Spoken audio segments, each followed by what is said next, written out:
laid at the bed of my mother as she prayed for relief in vain.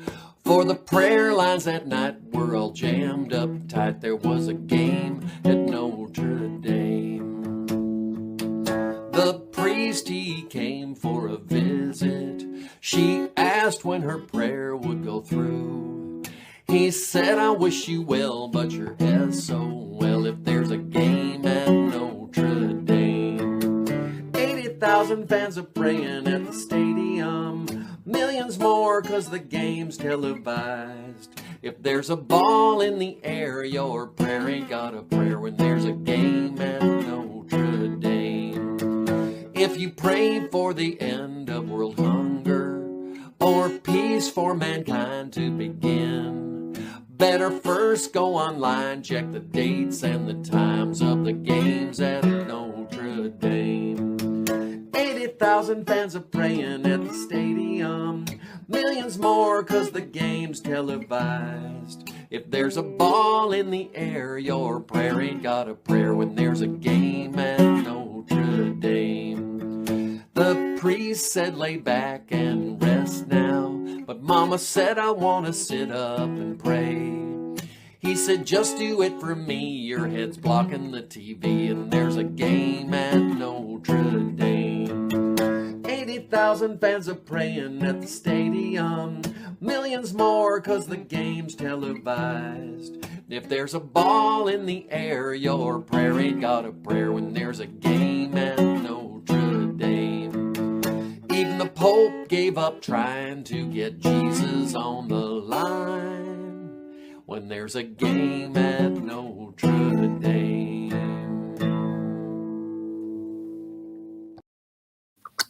Ha ha!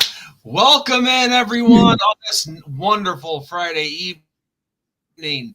I'm Sean Moriarty. I'm Benjamin Walters. And this is the Two Irish Brothers Show coming at you live. And boy, do we have a special show in store for everybody tonight, don't we, Ben? We sure do. Now, first things first, better get this posted in the live chat. Anybody who has any questions, comments, wants to argue, whatever, here is the link for you to come in and join the show. And we hope you guys do, because we love talking to viewers and subscribers and fans and all those great people, all you great people who've helped make this show possible the last 4 years. So there it is, right there in the live chat. Hit the link, takes you to the back door. We will bring you in accordingly. All right. So, Ben, we got a couple different topics. Well, we have as many topics as we want because this is our show. Yep. But we'll go with the title of what we have advertised. So, would you like to do the Heisman candidates first for everybody? Sure. I'll let you go first. Okay. Now, just to let everybody know, we don't really have a set number. Ben and I both talked to one another about this, and we agreed that we can do however many candidates we'd like. And this is just, listen, we know we're only coming off of a week and a half, because I think, would you say week 0 would count as a half, Ben? Yeah. Yeah. I mean, we're essentially 1 week into the season. And this is where it gets really hard on a show like this to give criteria, because it's only been 1 week. And let's face it, Ben, you know this as well as I do. A lot of these teams, a lot of these candidates play for teams that, well, I hate being an asshole, but they played nobodies. Right. So it's really hard to tell with, how the rest of the season is going to go, because as we've seen in college football, things go up and down and get crazy all the time. Yeah. So I guess you got to mix it with a bunch of things. How they fared, type of opponent. You know what? Forget it. Doesn't matter. This is just we can do a number of these throughout the season if we want to. But this is where I'm going to get started. I've got 7 on my list so far of early candidates who I think are on the trail to get to the Heisman Trophy. And just, I want to make it personally clear, Ben, in my own opinion. The Heisman Trophy is cool and all that, but let's face it, it's just a stat trophy. It's not like it once was. You know, is that fair to say? Yes. But yeah. So anyway, instead of I know I'm kind of stalling, aren't I? That's okay. We got 4 people watching so far. Welcome everybody that has come in. Again, we got the link to if you want to come into the show and talk to us, it's right there in the live chat. And we welcome that. So I got 7 based on what I've seen so far in the season. On the very little criteria, the very little football we've seen played so far, only 1 week. I'm going with 7, and number 7, Ben, is going to shock you. And I know it's going to get all you fans saying, Homer, Homer, Homer, Homer, Homer. Well, that's fine. But number 7, I have Xavier Watts. A defensive player, eh? It's a long shot. I know. A long shot. But so here's the thing. He had a great game against Texas A&M. He had another interception, continuing right where he left off from last year. And I almost was tempted to put Benjamin Morrison in that spot too. And I mean, BMO, look at his numbers against Texas A&M. He was targeted 5 times, 1 completion, 2 yards. So I could have put either one of those guys there. Number 6, I have Carson Beck, quarterback, Georgia. They had a real nice game against Clemson, and that whole team, they just wore Clemson down and were able to really step on the gas afterwards. Had some nice numbers. All these guys did. Number 5 might surprise you a little bit because, again, it's been 1 game, and it becomes a question of, can he repeat this? Can he keep it? Can he keep it going? Ashton Jainty, or however you say his name, from Boise State. Mm-hmm. Had a pretty good season last year. 6 touchdowns against Georgia Southern, or was it Georgia State? Georgia Southern. Because Georgia State played Georgia Tech. Okay, that's right. Yeah. So found the end zone 6 times. Yeah. Now, obviously, we know he's not going to do that every game. You're not going to score 6 touchdowns every game, even in the Mountain West. It's just not going to happen. Yep. But all I'm saying is he got my attention. That's what I'm getting at. That's why he's at number 5 on my list. Number 4, Travis Hunter, Colorado. Real great game and a real nice catch. Miller Moss, USC, quarterback USC. Got to give him credit. Had a nice 2-minute drive against LSU to win the game. And then, of course, people are wondering, why is this guy still high on the list after the performance that they had against Idaho? Well, again, I say the same thing with Riley Leonard. It's 1 game. Give these guys time to progress. But I still have Dylan Gabriel high on the list at number 2 out of Oregon. And my number 1 so far, quarterback Jackson Dart, Ole Miss. Dig it. I dig it. And again, people, some of you might call me crazy. Call me crazy all you want. It's the first one of the year. We can do several more. And so far we got Cole, in the chat, Cold as Brian saying Castellanos.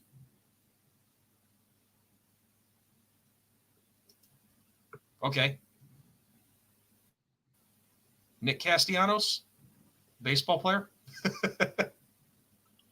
So I have 4. I did 4 for mine. Sure. My number 1, top of the list, is Ashton Jainty from Boise State. 6 touchdowns against Georgia Southern.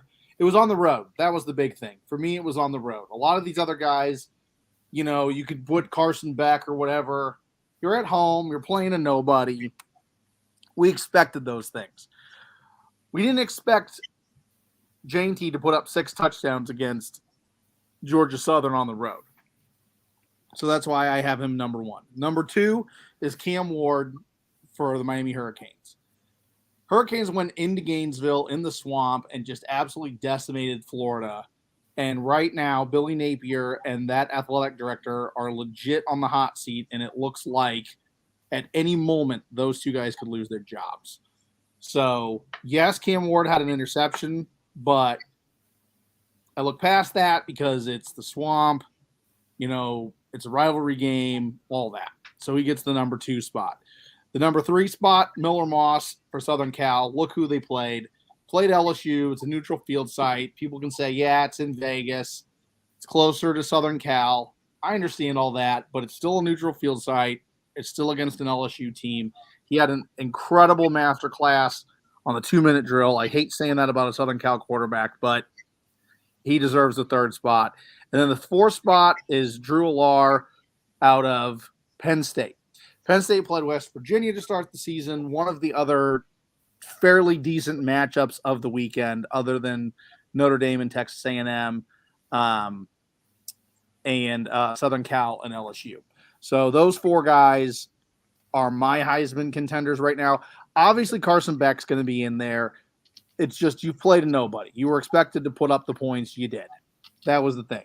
It's when you go up against someone that you're not expecting to put up that kind of numbers and you have a Heisman-like game. That's when I give you the nod and put you in the Heisman list. So obviously Dylan Gabriel will be there. Obviously Carson Beck will be there eventually. But, I could have easily said, Riley Leonard. You're playing Texas A&M. You're doing all that. So, no.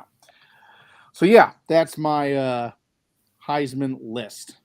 Well, you're a better man than I am. You went with 4. I had to go with 7 just to fit all these guys in. But, yeah, it's really so hard to tell right now because, as I said to start the show, it's only been 1 week plus week 0.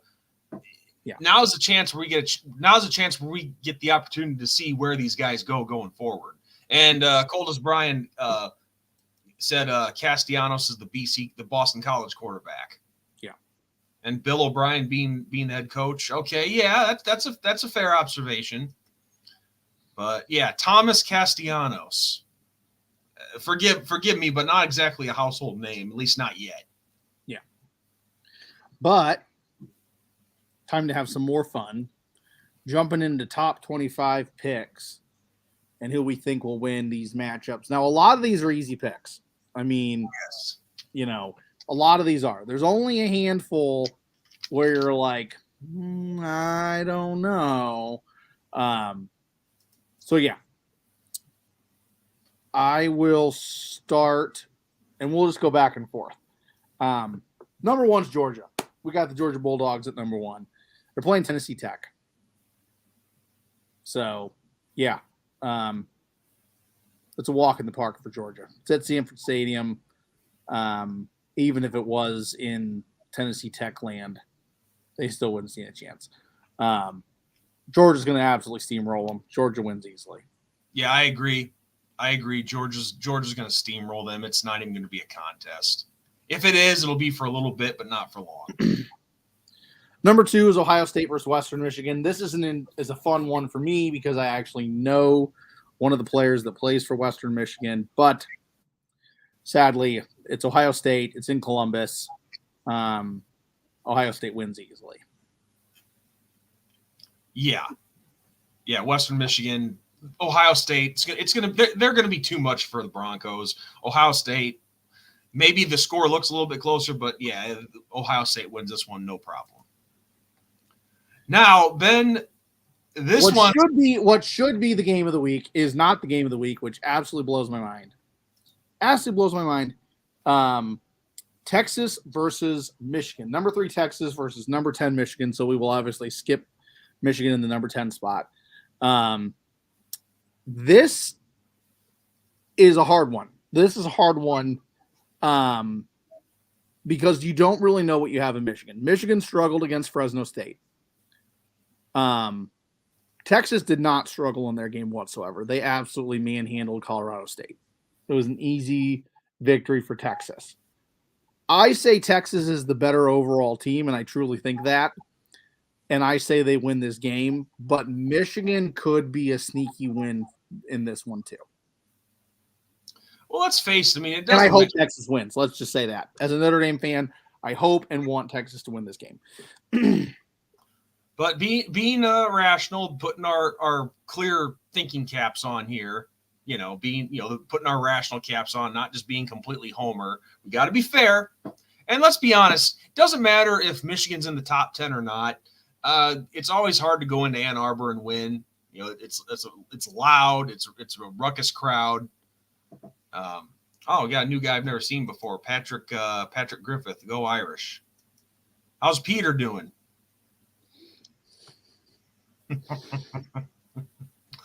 So yeah, let's pick this. So this is definitely going to be this is Texas's opportunity. This is the Longhorns' opportunity to make a statement. Okay, this is our first year in the SEC conference. Let's show the conference that we belong. Yeah, this is the first of many big matchups that Texas is going to have, for sure. So, but the question is, do I think they can win it? Yes, I do. I like Texas in this game. They have the talent to get it done. Michigan, you know, there's so many factors. I mean, yeah, they're still a good team, but, you know, they're shrouded in controversy right now. Who knows? Maybe that's on the mind of the players and coaches. I don't know. But I think Texas comes in there and pulls off the upset. Yeah. But it's going to be a hard-fought game. Upset, if you will. Yeah. Okay. So it's at Michigan. That's why I'm saying upset. Yeah, that's why I said upset, if you will. Yeah. I mean, because Texas is technically the better team by 7 spots. But moving on, Alabama versus USF. The Alabama-USF game last year was an extremely close game. It took a lot for Alabama to finish off USF. I don't think that's the same this year. I think Alabama has its identity. I think Jalen Milroe is officially settled in. DeBoer is a phenomenal coach. Alabama rolls easily. It's high tide for the Crimson Tide. I agree. Alabama in this one all the way for me, because the big difference is Alabama always seems to maintain its talent. You know, these group of 5 schools, that's not always the case. So I like Alabama in this one. I'm not saying it's going to necessarily be a landslide.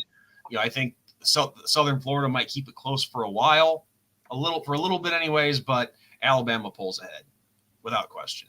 Yeah. Our boys in the gold and blue, man. Notre Dame versus NIU. Everybody already knows. Should we just tell the people to go watch our preview for this week's game? Yeah, just go watch the preview. We cover it all. Following Notre Dame versus NIU, Ole Miss versus Middle Tennessee State. It's in Ole Miss territory. Ole Miss rolls easily. No big deal. I hope they absolutely pound Middle Tennessee State. Can't stand Middle Tennessee. Weren't they in your conference when you were in school? They still are. Well, they weren't in our conference. They were cross-state rival. Well, not cross-state. Cross states, cross state lines, 100 miles of hate. Gotcha. That's for my Western Kentucky Hilltoppers. But yeah, Ole Miss rolls easy. Yeah, definitely. I agree. Ole Miss in this one big time. After that, we've got the number 7 Oregon Ducks in a very interesting matchup featuring a potential Heisman candidate that we just talked about. The Oregon Ducks going up against the Boise State Broncos. Now, this is going to be at Oregon. And here's the thing, dude. You know, I always tell people this. You know, quit focusing on the scores so much. It doesn't matter if you win by 1 or by 50. A win is still a win. But I got to be honest. I expected more out of that Oregon offense last week against Idaho. And how they won by only 10 amazes me. But I guess, you know, even a team like Oregon who's well-established can have first-game jitters. Mm-hmm. You know, not everything goes according to plan. Maybe the coaches don't always break out the whole playbook. It's possible. Yeah. But this is not going to be Idaho.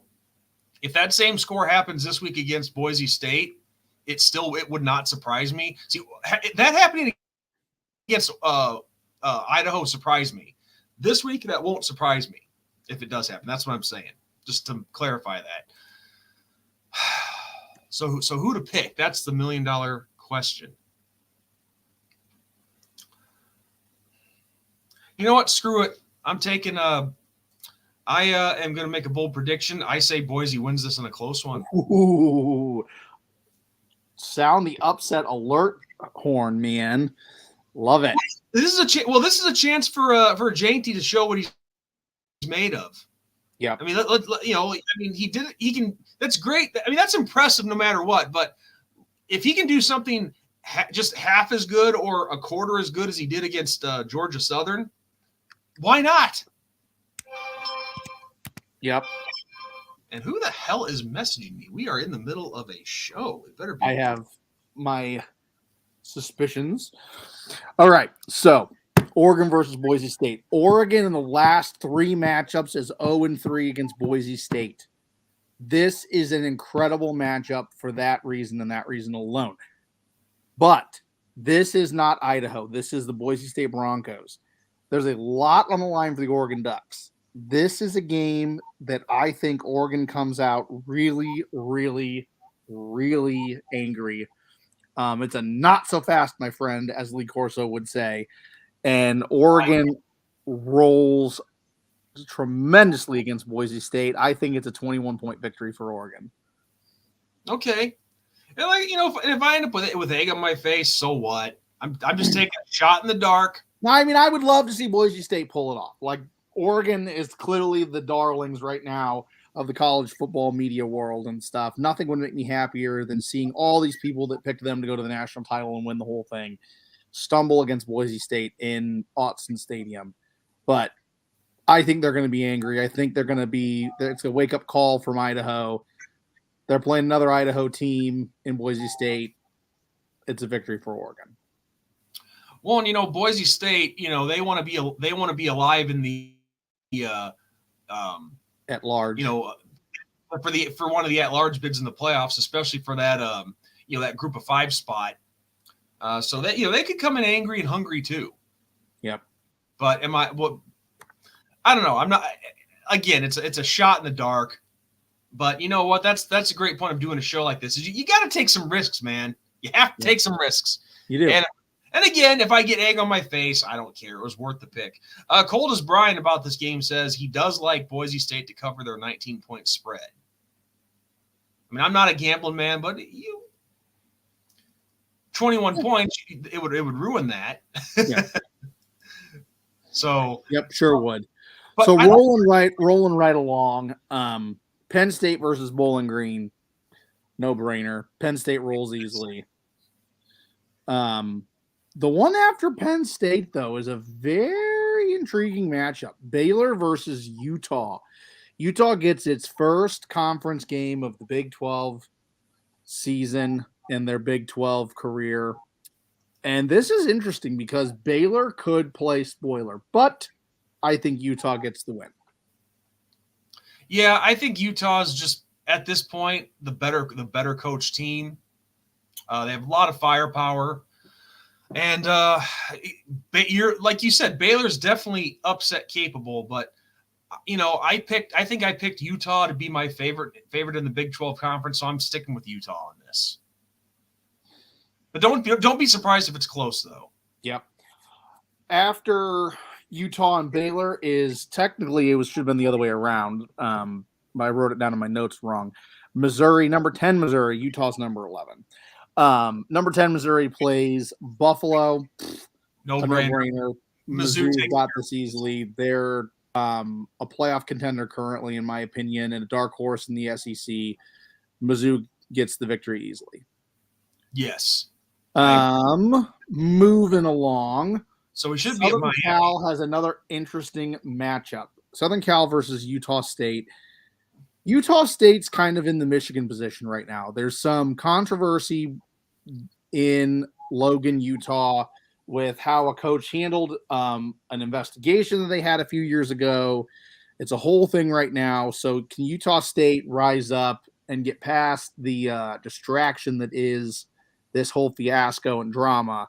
I don't think so. I think Southern Cal rolls them. No chance for the Aggies. Yeah, no, it's another no-brainer. I mean, could Utah State pull something out? Could they make it look close for a while? Yeah, probably, but strong pick goes to the Trojans here, absolutely. Yeah. And we passed over number 12 Miami. We did pass over number 12 Miami. Who is Miami playing this week? They are playing Florida A&M. Florida A&M. That's a no-brainer. No-brainer. Yeah. Last time they played, I do believe it was like 55-0 for Miami. Another easy victory for Miami.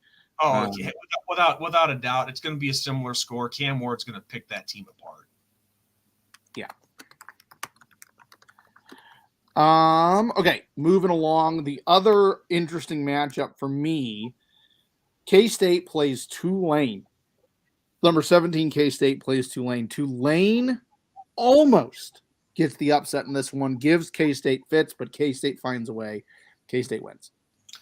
Yeah, I agree. Tulane's probably going to keep it close for a while, but they're going to go down, as the game ends. But I will say about Tulane, despite this loss, they will still be in the hunt for the best Group of 5 team come playoff time, I think. I dig it. Another really interesting matchup that has really bit the Sooners in the butt is Houston. Oklahoma plays Houston. This is an intriguing Oklahoma team. They spent 1 year together in the Big 12.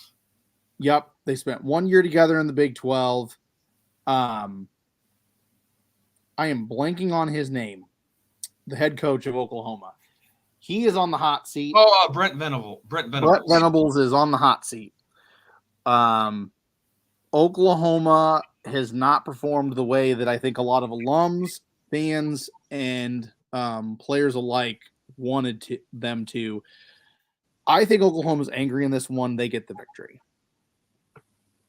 Yeah, I agree. I mean, Houston, they're not a terrible team, but no, I expect Oklahoma to come out and maybe not roll, maybe not win by 50 points, but they're gonna make a statement. So I like the Sooners in this one as well. Going to the other team in Oklahoma, Oklahoma State plays a very, very, very, very intriguing matchup against the Arkansas Razorbacks. Yes. Very intriguing. I say that Arkansas gets the upset.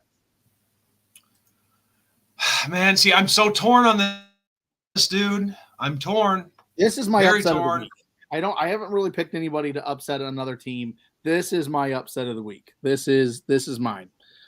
Arkansas gets the Cowboys. At least this isn't as crazy as me picking Boise to upset Oregon. I'll tell you that much. Man.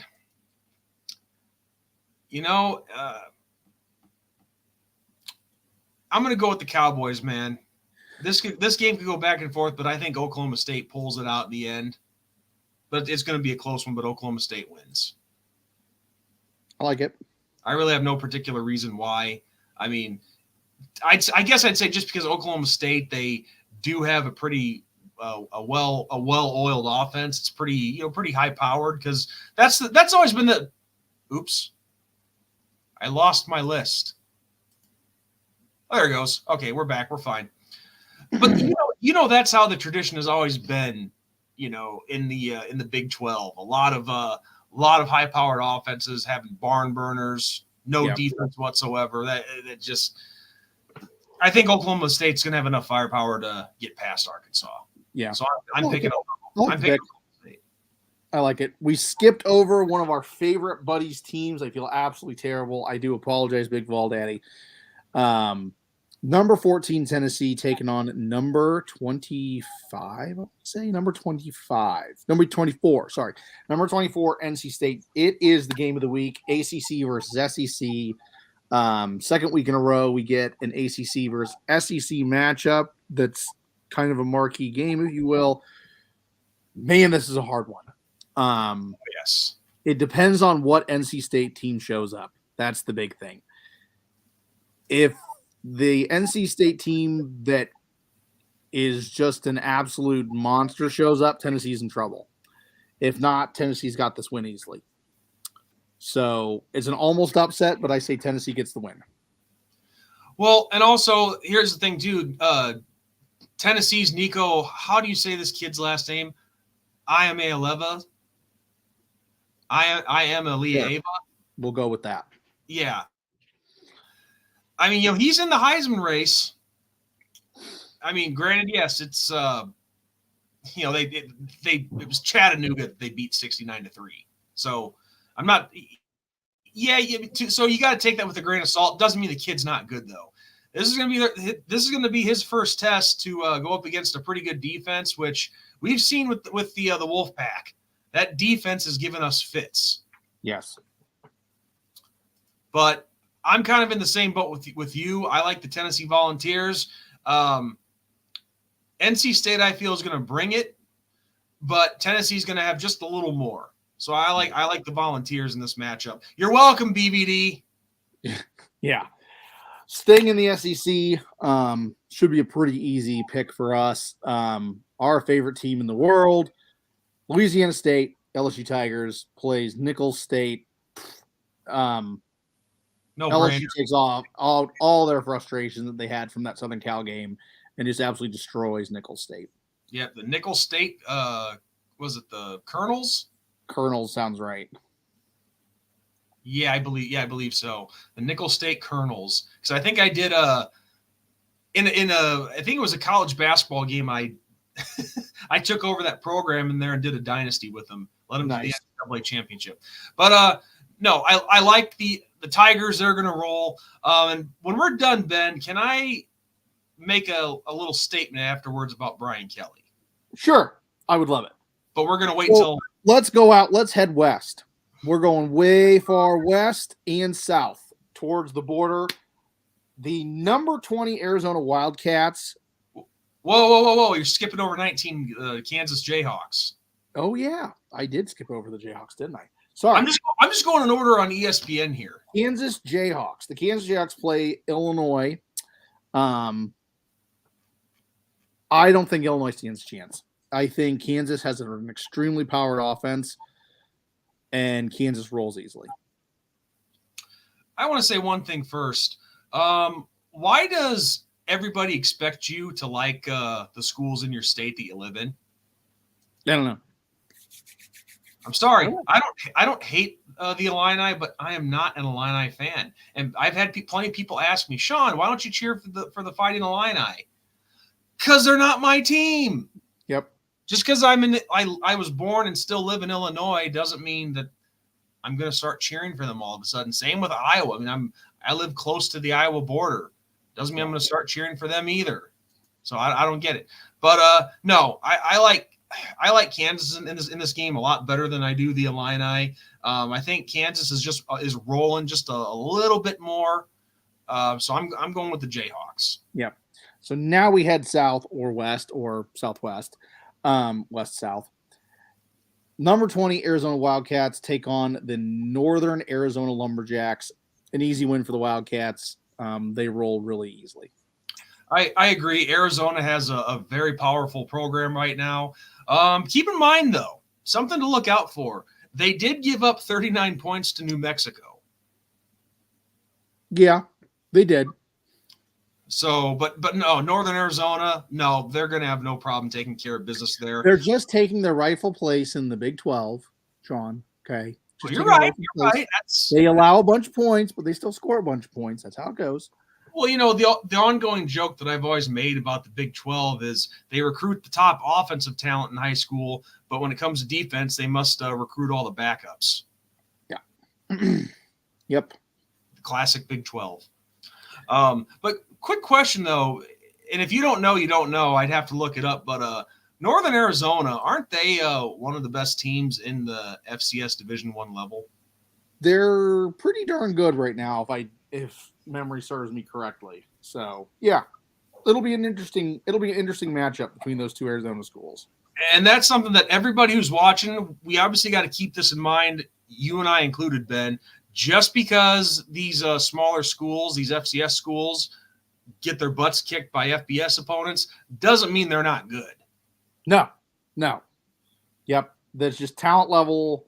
The talent level between the FBS level and the FCS level is just a big gap. Nick Dean stops in to say, "Hey guys, great to see you, and I hope we see a great game tomorrow." I do too. Let's get that offense rolling. What do you say, Ben? Yep. But we're going to another in-state matchup. Yes. The Battle of the Cy-Hawk Trophy.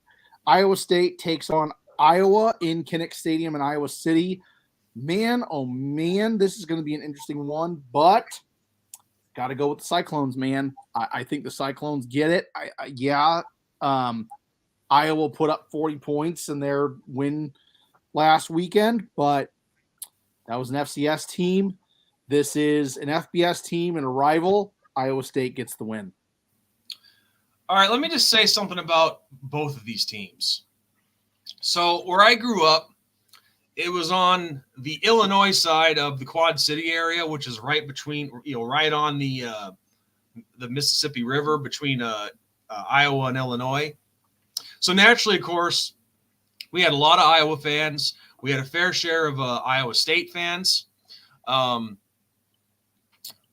Myself, two of the people I hated the most back in school were Iowa fans. And then the ongoing joke with Iowa State was the ISU actually stands for I screwed up. Now myself, I don't have a dog in the fight either way with that. So I could care less if, what they think of Iowa State. But, when it comes to Iowa, I'll say this, Kirk Ferentz is a rarity because he's been there for 20 some odd years. Yes.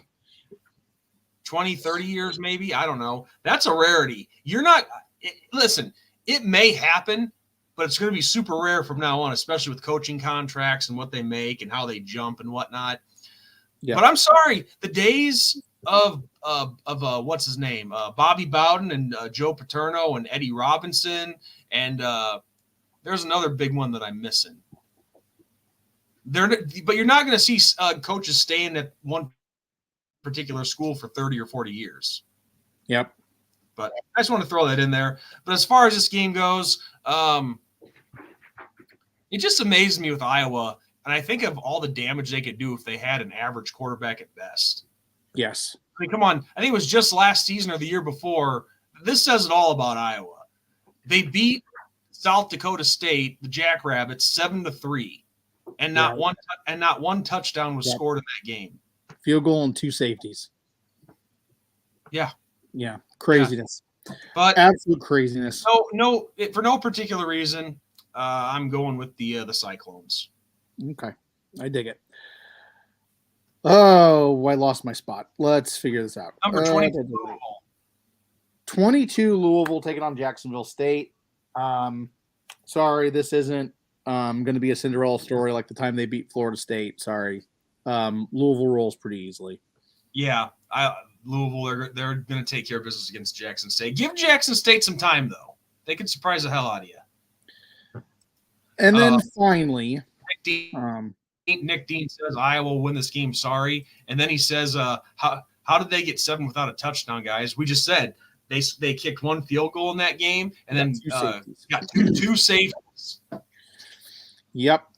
So finishing off the top 25, going all the way down to the bottom since we already did one of these.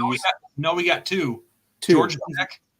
Georgia Tech. Yes, Georgia Tech. I forgot all about the Yellow Jackets and their surprising top 25 appearance. Yes, the Georgia Tech Yellow Jackets. Forgot all about them. Take on Syracuse. I think Georgia Tech keeps on rolling and they win this game. Oh, my buddy, Syracuse and Buffalo Sports. He's probably not going to like hearing this. Maybe he's not watching, or he never sees this. But yeah, Georgia Tech. They got the season started off nicely with defeating Florida State over in Ireland in a really, really good game. Yeah, and of course, Florida State, they've kind of started to fall off the wagon a little bit here. A nice win against Georgia State last week, 35-12. Give me the Yellow Jackets in this one as well. But is it going to surprise me if Syracuse kind of wakes up Georgia Tech a little bit? No. But right now, give me the Yellow Jackets. Yeah. And then finishing off the top 25, a battle of the Carolinas. Clemson travels to North Carolina to take on Appalachian State. Think the Tigers get back on track with a pretty convincing win against the Mountaineers. And here's the thing. I like Clemson in this game too, but don't count out the Mountaineers because they've really – well, basically going all the way back to 2007 when they upset Michigan at the Big House. Appalachian State's always going to give you trouble. They always are. Whether they win the game or not is to be seen, but they're always going to give you a run for your money. Well, and also don't get me wrong. I don't want to, misquote anything here, but Appalachian State, even before they upset Michigan all the way back when, can't believe it's been 17 years already. They were winning national championships before that at the FCS level. Yeah, when it was still called Division I AA. They were winning national championships under Jerry Moore. And while we're talking about Appalachian State, one of the most gorgeous baseball stadiums in all of college baseball is Appalachian State's baseball field. If you have not seen the pictures of that diamond, go check them out. Absolutely stunning. And Nick Dean here thinks that it's going to be a close one. I hope so. I would love to see Appalachian State beat Clemson. I love seeing little teams beat big teams. I love it. And we're not playing Clemson this year. We got nothing to worry about. So, yeah, I'd love to see them beat the Tigers. And, again, here's the link if anybody wants to stop in for a couple minutes. I don't know how much longer you have, Ben, but just if anybody wants to leave a few comments, ask us a question, there's the link to come into the show. But, yeah, I mean, but going back to the Mountaineers for a second, ever since that Michigan win back in 2007, like I said, they were already winning national championships before that in the Division I AA level. Of course, that Michigan game pretty much solidified them joining the FBS level. Yeah, and they play in a Sun Belt conference that's not too bad, not too shabby. No, not at all. No, the Sun Belt has had numerous teams really make some noise. Coastal Carolina, Western Kentucky, Southern Alabama. So, and now Appalachian State's making some noise in the Sun Belt. So, yeah, no, the Sun Belt has had its fair share. Well, it definitely helps when you get a facelift to the conference by they basically damn near killed Conference USA to make that happen. Because I think Southern Miss, they joined that conference. I know a bunch of teams did. I know Marshall ended up going there. Who else? Well, I mean, Conference USA is still pretty strong, though.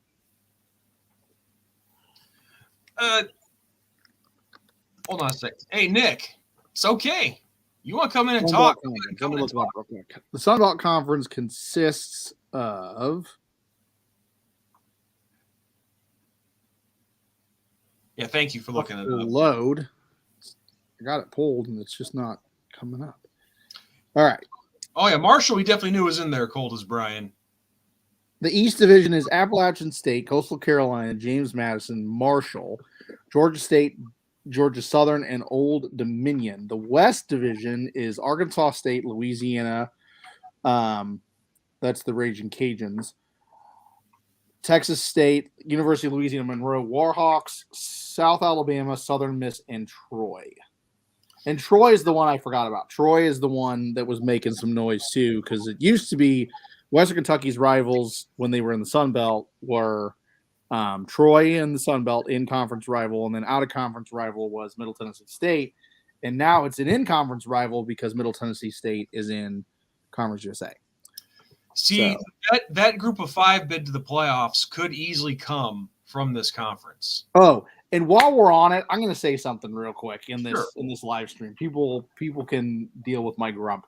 Okay, Eastern Kentucky can absolutely suck a dick. Like, let me just say that right now. You said a naughty word. If you have not heard this, Eastern Kentucky made it so Western Kentucky cannot wear all white uniforms in this game. Bunch of salty little babies. Like, if you've not seen this story, go look it up. There is no love lost between Eastern Kentucky and Western Kentucky. No love lost. And I hope we absolutely decimate the Colonels this weekend. Well, I know you are a Hilltopper alum. But yeah, it's an interesting story. And it's kind of being not noticed as much due to the whole like Texas and Michigan matchup this week and all that. But this beef is interesting between two rivals. Well, Petty, not but interesting. well, it's so stupid. I mean, who makes such a fuss over uniforms? What does it matter if they wear all white uniforms? Like, it's not because of what I think it is it? No, like they're trying to rivals being rivals and them being salty and. But I could see it going. I could see them throwing a hissy fit for other reasons, though. But I probably shouldn't even go there. I've said too much. I'm going to make it so already. Sean can share the thing because I'm not actually logged in right now. What, the article? Yeah, hold on. But yeah, if you haven't seen this story, guys, there we go. Yeah, the whiteout thing was objectively hilarious. Okay. Let me copy and paste. So, all right, everyone, if you want to see the story that Ben is talking about, here is that article. And anybody wants to come in and talk to us, don't hesitate. Nick was all worried about disturbing our flow. No, you're adding on to the flow. So all of you get your butts in here and come and talk to us. But anyway, so you wanted to address that, Ben. I had mentioned this when we were talking about the LSU game. I want to address this because for this last week, I have had a battle that you know about because you had to step in and calm me down on it. But the Facebook group that I help run, and I'll plug it, Notre Dame Nation. Let's digress because this is an interesting one, and I want to get to that before I might lose my. Connection. Sorry. If you weren't done, I apologize. No. We're done with the one part, but we got an interesting comment that popped up, and I might be stepping out. All right, hit Nick Dean up real quick. Sure. So do you guys think winning tomorrow or winning big tomorrow is more important? He's got a good question. All right. I will let you start. Well, I said this already, but we need to see first off, you got to give Texas A&M a lot of credit. They have a really solid defense. I mean, their defensive backs were really good. But no, we do. Listen, I hate saying this. I hate eating humble pie, if you will. But yeah, this is definitely a game that I think we do have to win big in. We got to get those quote unquote style points that everybody talks about. But winning is always important. Don't get me wrong. I don't give two F's about style points. What I care about is seeing growth as a program. Well, of course. In the last few seasons, we have played down to our opponents year in, year out. A team like Northern Illinois should never be in a game, especially at Notre Dame Stadium, against Notre Dame. Oh, of course. I'm sorry. They should not. That is why I want to see us win by 21-plus points in this game. At the very minimum. A 35-point victory would be phenomenal, in my opinion. And I think it's a must. I really do. If we want to be in the same level, in the same stratosphere that is Notre Dame, Alabama, Ohio State, all that, we have to be able to take teams like this to the cleaners. We have to. Yeah. There is no, it's because our receiving core is decimated. There is no, our line shaky. No. Alabama, Georgia, Clemson, Ohio State, Michigan, who just won a national title. All the top dogs that have no problem decimating a team like NIU. Why? Because the talent gap is astronomical. I don't care if a third string guy is in. We should be beating NIU. No problem with our third string guys, not to mention our first stringers. Well, and see, when Nick asked that question, I was thinking that he was talking about like playoff purposes and all that. But no, yeah, I kind of forgot that a little bit. You're right. I want to see the growth as well. Now, it's one thing to see 23-13 against a really good Texas A&M team at their place.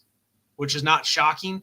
But no, I don't want to be seeing any 23-13 wins at Notre Dame at home at Notre Dame Stadium over Northern Illinois. There are only a handful of teams left on this schedule that we should quote unquote struggle a little bit against.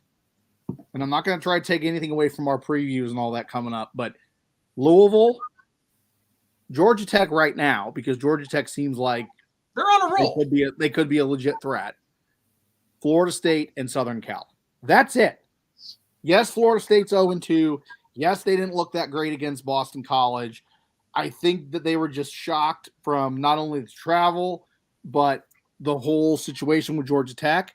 I think Florida State's going to be a way more dangerous team down the road. We're playing Southern Cal in Southern Cal.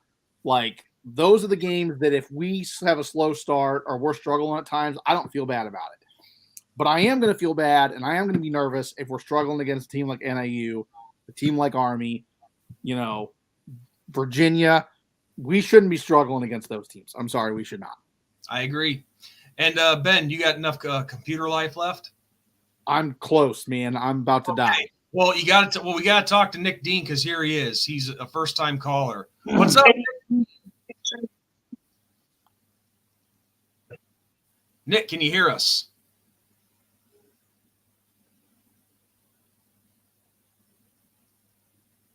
You're Hey online. Guys, I don't know how this is working. Wait. You're on the air. Well, he's muted. You muted yourself now. Yeah, there you go. Okay. Yep. We can hear you. All right, good deal. No, it's great being on your show. Are we good? Yeah, we can hear you. I got a delay. Shoot your shot. Yeah, delays happen. That's just how it is. I've dealt with it myself. Okay, well, I just want to say it's great being on your show. I love how you guys are starting out and everything, and I hope you get a whole lot more followers. Ben, this is like the second time I've seen you on the show.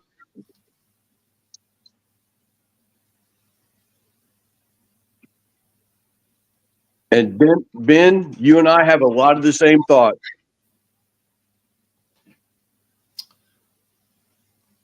And Ben just froze, unfortunately, or he ran out of battery power. Man, he's had the worst luck here the past couple weeks. Yeah, he either just froze up or he lost battery power. I knew he was getting low. Unfortunately, he couldn't find his charger before we sat down to start the show here. But no, we were seeing you say that in the live chat here, and yeah, it sounds like you guys are on the right path as far as thoughts go.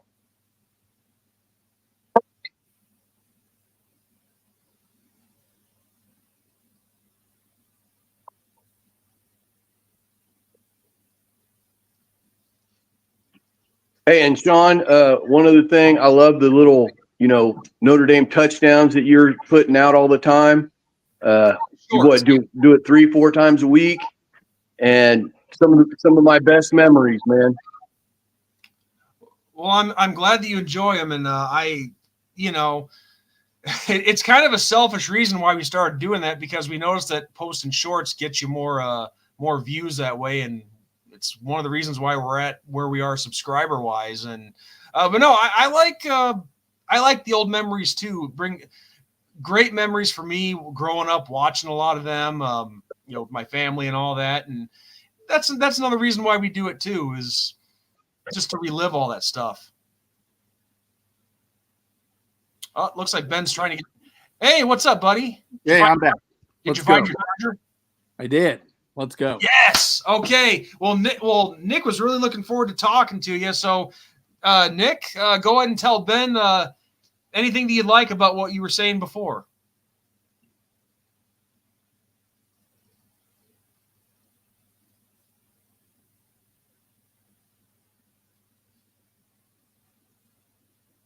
Well, the thing is, Ben seems like he's more of a historian of the game, and that's me. My wife makes fun of me all the time because I have a better memory of Notre Dame football than I do of our relationship.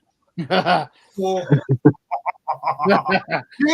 that's gonna screw you big time if that happens. You Yeah, might want to think about that. no, he's not wrong. No, he's not wrong. Not one bit. I'm already started. Well, things we've mixed been up. together 25 years, so I think we're okay. All right. Well, I'm just saying. Even in as you progress along, you don't want to do anything that's going to screw you over with the misses. No, not one bit. Like Ben has already. Ah, I'm kidding. Hey, are you guys still planning on going to the Florida State game, or has that dropped off the radar now that they're 0-2? man, I don't know. That one's more like I got to see like timing wise and all that, because nowadays for me and stuff, it's a lot harder to like just do things on the weekends since I manage a school and all that. So, yeah, it's tough getting like legit weekends off and stuff. So, And myself, I mean, I could care less if they're 0-2 or undefeated coming into that game. I'd come either way. But it's kind of like the same thing. You know, in this case, it's a November game, and of course, you always have to think about weather, things like that. But sometimes, even though I'm the single of the two, not married, no kids, I'm not always able to get away either. But I would definitely like to try to make it up to that one. But the Virginia game, I'm for sure going to, and I think you are too, aren't you, Ben? yep, I'm going to it. We're not even going together. It's crazy. Yeah, I know. It was a kind of a last minute plan for me. But yeah, no, we're both going and sitting in separate sections at the Virginia game. Florida State would be, if I could get to it, would be one of the biggest opponents that I've ever seen one of the teams play, like my teams play. So, because I mean, I've seen Nebraska and I've seen Oklahoma live and all that. And then the biggest game that I ever been to, other than like a bowl game and stuff, was number 1 Mizzou and number 3 Kansas for the border war in 2008. That was a lot of fun. But yeah, I'd love to go to a Florida State game, Southern Cal. I think I'm going to shoot for Southern Cal next year, because Southern Cal normally falls about my birthday. I'm a little bit older than you guys, and in 1990, I got to see Notre Dame Miami. Man, that was awesome. That was awesome. Would have been the one to go to, man. But That's I think if I had to choose, I'd have to go to the Florida State game. Yeah, that'd be a good pick. I mean, it's even though they're off to a rough start, it's still Florida State. The brand alone, is worth it. But I know the game that you're talking about, though, 1990 against Miami. I was 4 years old, and if I'm not mistaken, the Rocket had a return for a touchdown in that game. I called that actually. I yelled and I said, "Hey, quit being pussies, Miami, and kick it to the Rocket." They did. He's gone. And I bet they didn't kick to him the rest of the game. Didn't they?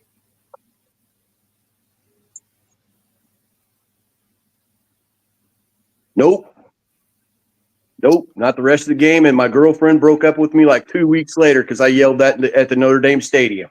I'm like, come on, really? Damn, Well, she sounds kind of shallow. All worked out for the best. More ways than one.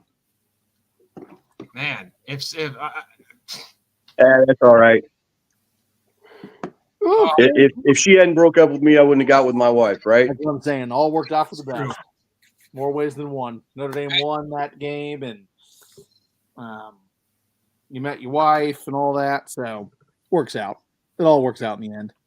Well, I'll tell you one thing. If we didn't use this channel to talk about Notre Dame football, it'd be about one of two things: food or all of my relationship issues.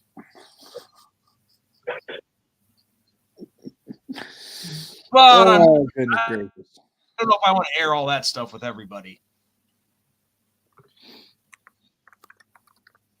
Sean, you're still a young guy, man. Don't worry about that. It'll work itself out. I'm 38. That's debatable, I guess. I don't know. Yeah, it works itself out. Yeah. But no, Nick, we say this to everybody, whether they come on the show or not. We can't thank you enough, and the many others like you that have helped us get to this point where I think we're about to hit 1,200 subs. Hopefully that happens sooner rather than later. But, you know, it was you that I said this to in a comment the other day. You know, you guys are the reason that we do this. And to think of where we were back in 2020 to where we are now, not saying that we're the biggest out there, but Ben and I both, neither one of us saw it getting this big to where it's at right now, which this is big for us. For us, yes. Yeah. So we can't thank you guys and others like you enough for giving us your support. And, you know, this all is a labor of love. We love talking Notre Dame, and we love putting on a show for you guys. And, you know, you guys, as we've said many times, you guys make it worth it, and we're glad to do it.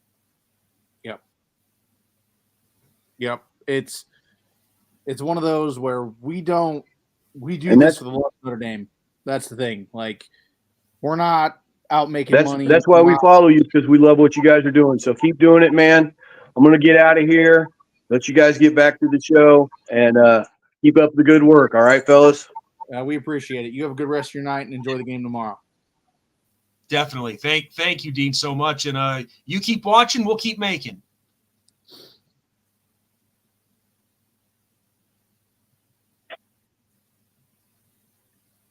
Yeah, he was on a delay. I believe he said he was. So that's for anybody else watching. If you notice the pauses, that was it.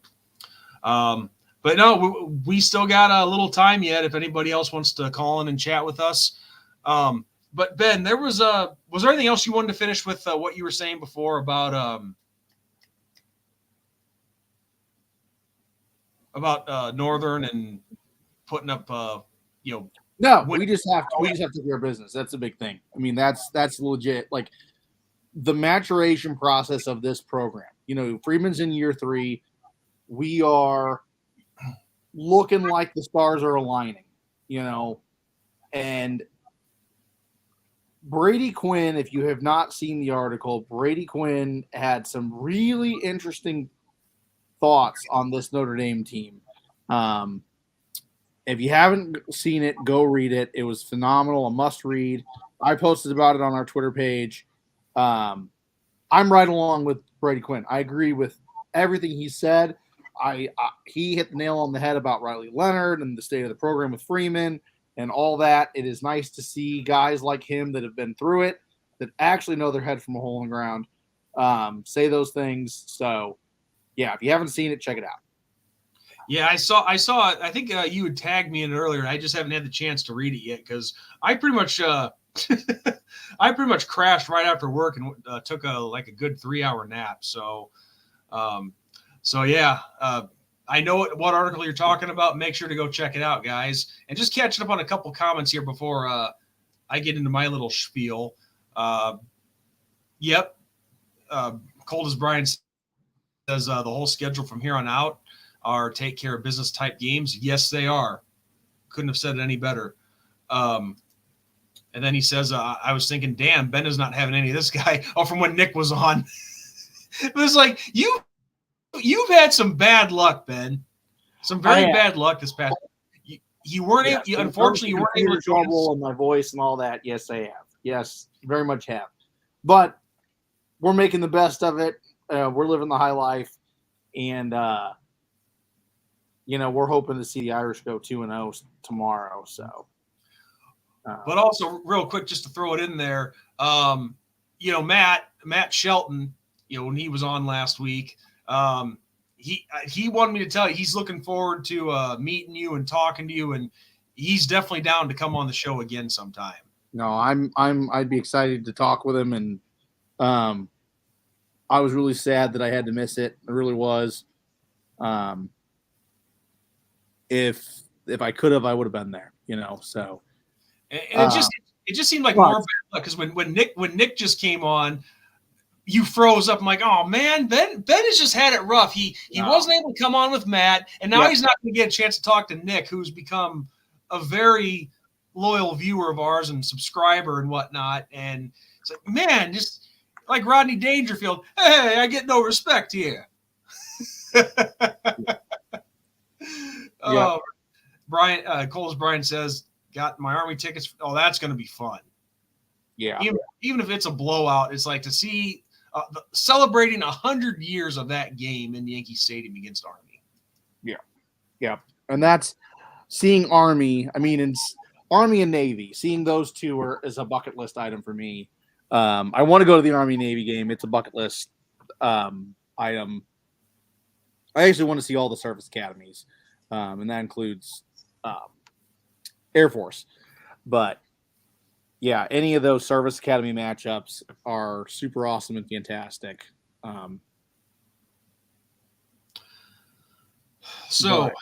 But yeah, let's hit something real quick. I want to talk about this. All right. Because we really haven't talked about it, and like we're trying to branch out a little bit with this show. We're trying to. Oh yeah.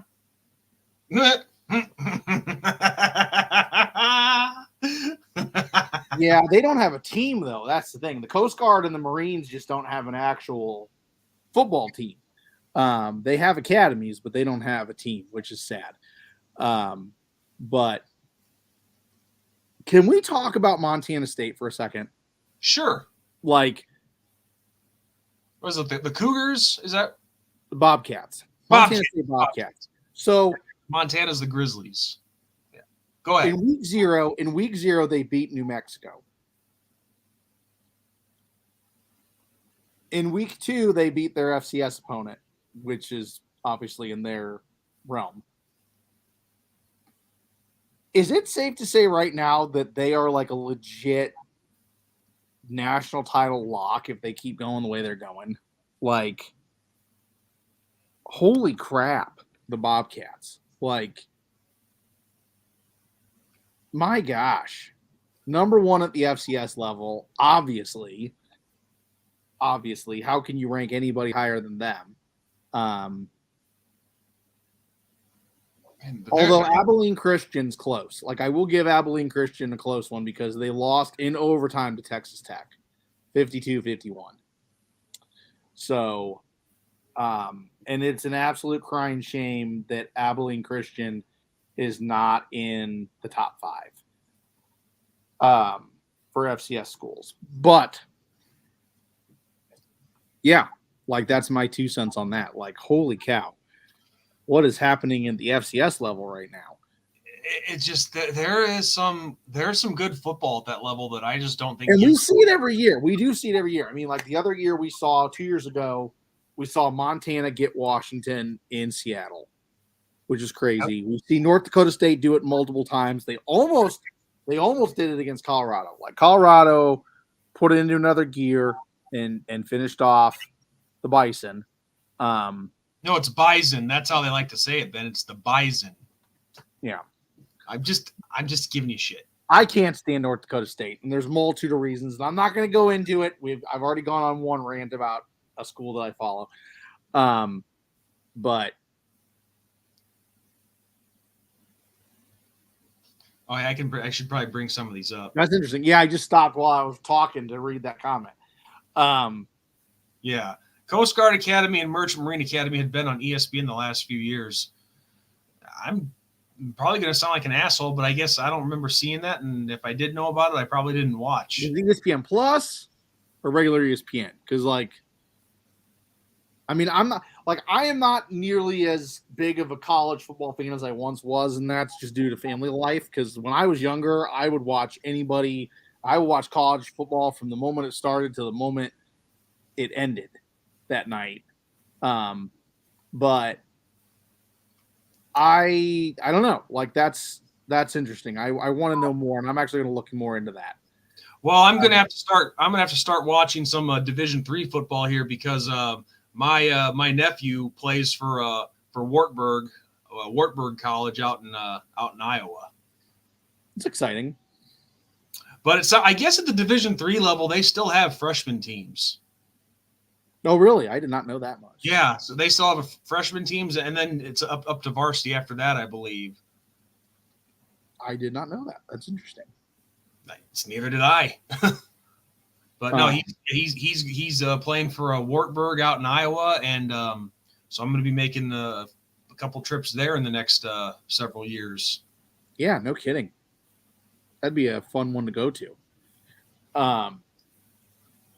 Yeah, man, like it's interesting. Dude, we were driving back from Virginia game in 19. Whoa, that would have been a fun one to be at. I remember watching that. Because we all remember what happened in that one. And my wife said we should go to the Navy game that November, bucket list game for me for sure. Yeah, like if you can go see the academies, man, go watch the academies. Because those service academies, although it might be a low scoring game, they are a lot of fun to watch.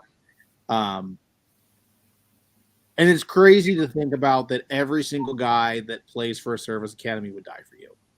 Like that's the biggest thing. Like every guy on the field when it is Navy and Army playing each other, or Navy and Air Force, or Army and Air Force, every single one of those guys would die for you. Crazy to think about. Yeah. But yeah, no, but get back to the point you were making. I accidentally cut you off twice. Coast Guard Academy is 15 minutes from. That's awesome.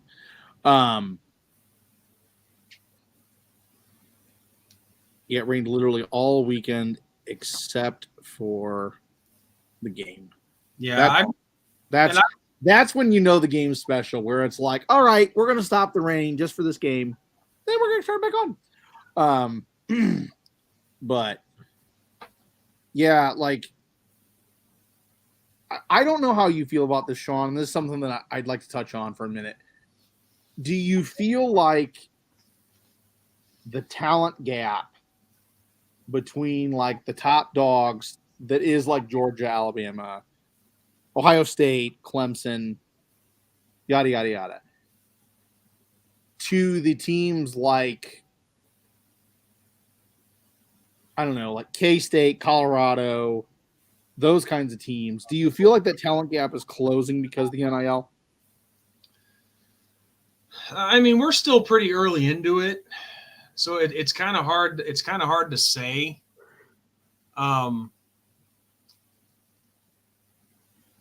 Yes and no. Yeah. You know, because you're seeing well, you're seeing some guys go to schools that they normally wouldn't because of the offers that they're getting. But at the same time, that's what I'm getting at here. Yeah, exactly. You're getting guys going to schools that they probably normally wouldn't if they weren't getting the offers that they are. I mean, look at what Dion did with Colorado. Like, do you think that would have happened if it was somebody else? Probably not. I mean, if they didn't have the NIL, Dion would be struggling right now, which I'm not saying that he hasn't, but all I'm saying is it'd be a lot worse than what it is now. Yeah. I mean, he would have a hard time. Well, maybe he wouldn't have a hard time filling positions, but it wouldn't be with the guys that he'd want.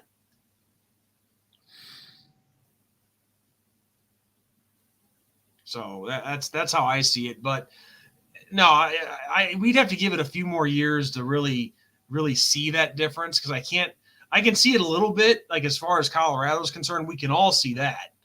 But overall as a whole, I can't see it just yet. Because plus, even though these guys out of high school are getting these ridiculous deals, you know, they still have to prove themselves on the field. Yeah, no, I agree. I totally agree.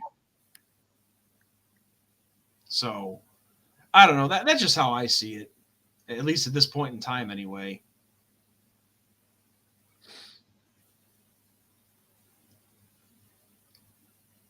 But no, do you have anything to add to that? Nope. I just was curious to hear what you thought. Like, just a talking point, if you will. Gotcha. But just comment back real quick on when you were talking about Montana State and the FCS level. There's a lot of teams there that are borderline ready to go FBS. Like, would it surprise me if we see Montana State go FBS here in a few years? No. At North Dakota State, I've been saying that about them forever. And I thought that them coming into Iowa City and upsetting the Hawkeyes back in 2016 would have solidified that. But here we are 8 years later. Well, the biggest thing though too is stadium size. Yes, I know that stadium size plays a big factor in making the jump, if you will. So yeah, that's the biggest thing, because there are teams, like you said, like North Dakota State, that you would think would be there by now. Yeah. And they're not. And I truly think that it is just the fact that stadium size, that's just not there. It's just not there, you know. And it's a shame. It's a crying shame that something like that stops a school from being there. It really is, in my opinion. And I think it's a crock. I do. Like, I don't like North Dakota State. I really don't. I have my reasons. Something for a different day and a different video. But yeah, I think it's an absolute crock that a team like North Dakota State is not in the FBS level. Same with Montana and Montana State. I think those three schools definitely, year in, year out, are solid teams that give FBS teams, when they play them, a ball game and fits, and yet never get that nod because of one thing that they're lacking. And I'm not trying to sound one way or another, but I just think that's unfair. That's just how I look at it. It is. And also a big difference too is if you are one of these smaller schools at the FCS level and you want to jump to the top level at the FBS, a big difference too is donors. So even the ones that are working on their stadiums and trying to get, make the expansions and all that, they can't do it as quickly as someone like a Notre Dame or an Alabama can. Because I remember when Notre Dame, when they did their Crossroads project, I remember being there in the spring when those sides of the stadium were just holes in the ground. And then by the time the season got here, holy cow, those guys worked fast. Yeah. And we know why that is. Not just because they're good at their jobs, but because the money. They had the funding where you didn't even have to ask questions if you needed something. So that's a difference in there too. And I will say this, though. I did kind of make this an interesting reality, Ben. So the current system I'm playing is still a PS2. Mm-hmm. So I'm playing a lot of these old college football games. And I'm sorry, a lot of you guys probably think that's nuts. It's just I can't exactly afford a PS5 at this moment. And it's right. Like in life, when you're an adult, you gotta think logically. Is this something that, one, do you really need? And two, is it all that important? Like, what's more important, paying your rent or getting a video game system? Right. But anyway, I digress. So I've been playing college football or NCAA football 2008, and they have a lot of SCS teams to choose on there. And what I've been doing, and I don't know if many people remember this feature or not, but when you start a dynasty, and you can do it with a created team or an FCS team, whatever, you can swap out teams in conferences. Yes, you still can. Yeah. Okay, so I did that. I think you can create as many as, I think, 10 created teams. I think that's as far as you can go. So I created as many teams as I could, and I created some from the movies. Like I created Western University from Blue Chips. I created Eastern State University from the program, and just a few other ones that I could think of. But then I created some pretty interesting team names. Like I created the Citrus University Warthogs in Florida, and then I also created the Minnesota State Screaming Eagles from the TV show Coach, and just various other ones kind of like that. So I swapped. I'll put this in the comments for anybody that's on the PlayStation.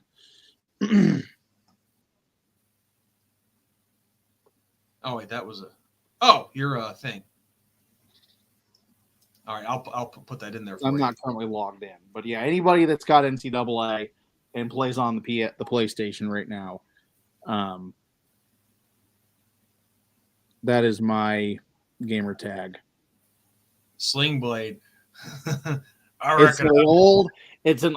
When I first got PlayStation Network way back when, it was during my days at the grocery store, and those were two nicknames that I got due to a work accident. I reckon. And yep, because there was a rumor going around that I cut my fingers off. I didn't cut them off. Came close. Came real close. That blade went pretty darn deep, but nope, didn't cut them off. But yeah, I was stubby. And then my other coworker called me Sling Blade and stuff because of the blade that got me. So I kind of combined the two and made Stubby Sling Blade. I thought you like them French fried potatoes. So no, but getting back, just make my point real quick. I swapped out a lot of the major schools with these FCS teams and the created teams, and boy, did we get an interesting landscape. I mean, it's not often that you see a team from the MAC in the top 10 with several spots in the top 10. So I think the biggest power, because there wasn't enough to replace all the FBS opponents, right? And so I kept some ones that made sense, and it made for an interesting game. I'll tell you that much. I think because this is still the BCS era, so we had the Eastern State Wolfpack taking on the I think it was the Ohio Bobcats in the Fiesta Bowl. Oh man, we had Jacksonville State and Texas State in the Sugar Bowl.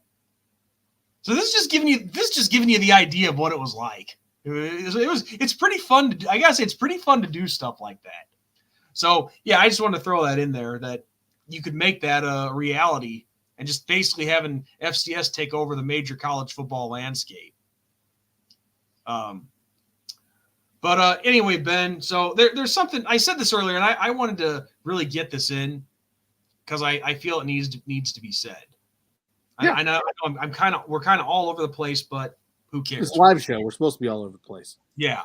So this last week, and obviously you were there because you're the one that kind of had to like keep me grounded and hold me back and whatnot. But on the Facebook group that I run, and like I said, I plugged it earlier, Notre Dame Nation Fight of the Irish. It's a growing page, 20,000 plus. I actually think we just crossed the 22,000 member mark. And just like a year and 6 months ago or whatever, we were at only 4,000, I think. So we've grown it big time. But all this last week, since the LSU USC game, I just want to talk Brian Kelly for a second because this has to be put out there. Brian Kelly is an asshole. Yes. We all know that. We all freaking know that. Yes. That couldn't be any more clear. And I've never said otherwise. What he did at Notre Dame by, frankly, pulling a Lane Kiffin and leaving in the middle of the night and calling a 6 or 7 a.m. meeting to tell the guys that the rumors were true, yes, that was shitty.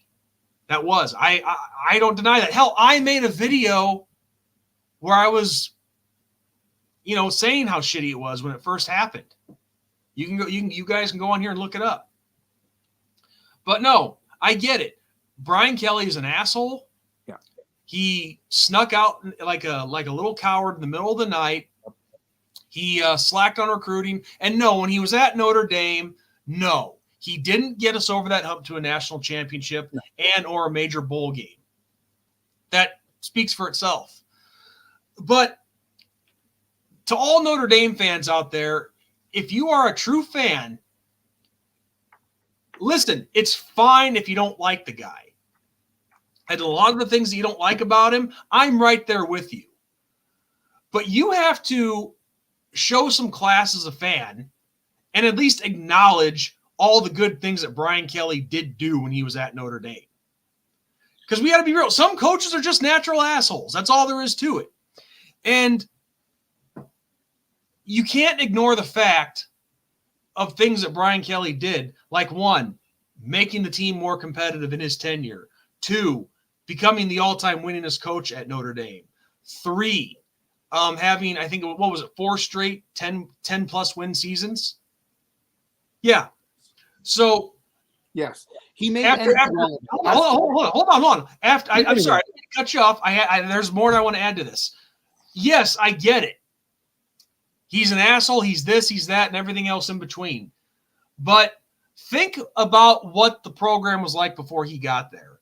The mess that was known, and I've said this many times, the mess that was known as Bob Davie, Ty Willingham, Charlie Weiss. Yeah, maybe there were a few good years sprinkled in there, but it was a wreck. It was an absolute mess. Brian Kelly brought us from the brink back to relevancy, where people were actually putting us in the championship conversation that under those 3 previous coaches never would have happened. So the bottom line is this. Yes, he's an asshole. Yes, he bolted in the middle of the night. Yes, he slacked on the recruiting trail. No, he didn't bring us a national championship, but you have to give credit where it's due and quit focusing on all the negative. Because, listen, I'm not a fan of his either, but the guy helped save the program from where it was. And nobody can deny that. So if you can't give that much credit to even an asshole, then, man, you just shouldn't be a fan of not only Notre Dame, but of football in general. Because, you have to. Yeah, yes, Nick, I know the vacated wins, but I'm confident they'll probably get those back. You can't say that the games were never played because we obviously saw them. But no, the bottom line is this: Brian Kelly's an asshole, but he has to be given credit for the good things that he did do. And anybody who can't acknowledge that, you're crazy. Stop with the sour grapes and move on. And who cares about vacated or not vacated wins? I mean, it's the whole thing with Southern Cal. And Southern Cal is probably my most hated team in college football. You won the game, okay? Like, whether the guy was quote-unquote academically eligible or not, it's not like if he was academically eligible or if he wasn't, he still isn't talented or is talented. They won the games. Plain and simple, okay? Like, same with Brian Kelly. Like, he won the games. We know he won them. They proved that they could win games. They did. Brian Kelly as a whole just didn't have that final, Yes. And Brian Kelly's a guy that he'll get you 10 wins. He'll get you 10 wins. He will. He will, with a good program like Notre Dame and LSU, he'll get you 10 wins. Now, when it comes to big games and national title appearances, that's different. But Brian Kelly put us on the track of the right direction. And now Freeman's taken over, and I think Freeman could potentially, because it hasn't happened, but I think Freeman is the guy that could potentially get Notre Dame over the hump. I agree too. He has that personality, that fire, that balance of disciplinarian and players coach. And these guys gravitate towards him. To plug another great story, and I'm not a fan of him. I'm not. But Kirk Herbstreit had some really, really good and nice praise for Marcus Freeman. And if you haven't seen it, look it up. And I agree. I agree with Herbstreit on that one. I really, one of the few times I agree with him, but I agree. I agree with him, and I agree with what Brady Quinn said. And these are two guys that have been through it. That's what I tell people. I'm like, pay attention to the guys that have been through it. Like when we had Goolsby on, Goolsby knows what he's talking. Like, I'm sorry, like Goolsby, the Rocket, Lou Holtz, these guys know what they're talking about. Okay, like this is not some Paul Feinbaum that played for No Name State way back when. I don't even think he played. Who knows? Yeah, I don't even know. I'm just saying it's a big difference when it's Kirk Herbstreit who plays for Ohio State or Mike Goolsby who played for Notre Dame and then like Paul Feinbaum. You know what I'm saying? Like, Yeah. there's a big difference. And we're not going to get too far into that because we'll go down a rabbit hole with that one. A penis with ears. But, yeah, like, I look at what those guys say more than anything. And yes, there's a bias. Like, I get it. The world hates Notre Dame. It's Notre Dame versus the world. I get it. Look at what happened last week against A&M, for crying out loud. Look at how it was reported. Like, I get it. But yeah, it's Notre Dame fans just can't let go of some things. And it's fun though too. It is fun to poke fun at LSU because we dealt with it. Year in, year out, we heard all about Brian Kelly and we heard how he was never going to get us anywhere. And it is in a way nice to see him somewhere else and struggling and us not having to be the butt of those jokes. It is nice. I will say that. But I'm reading comments. I shouldn't read comments while I'm talking because then I just end up talking and reading the comment. Something I need to work on. But I will bring up one for now. Brian Kelly quit on Notre Dame. We should fire. Yeah. Nick, look what happened the 4 years after that. We won 10 straight a year with a couple of national champions. Or playoff. There are so many what ifs with Brian Kelly. Like, there are just so many. There's so many what ifs. I mean, if he had been a decent recruiter, what if? You know, if he made connections with the players, what if? You know, there are just so many. And like, if he had quit before the 2016 season, what if? You know, so many, so many. But the bottom line, what I'm getting at is so many people need to let this shit go. But since we're on the topic of all this stuff, I want to go to the opposite side of things. I want to go to like the sunshine and rainbows that is Notre Dame right now. Sure. Have you been paying attention to Riley Leonard? Like, not like what he's doing on the field, not all that, because like we know what he's about. We know, okay. And like, I think this weekend we're going to really see it.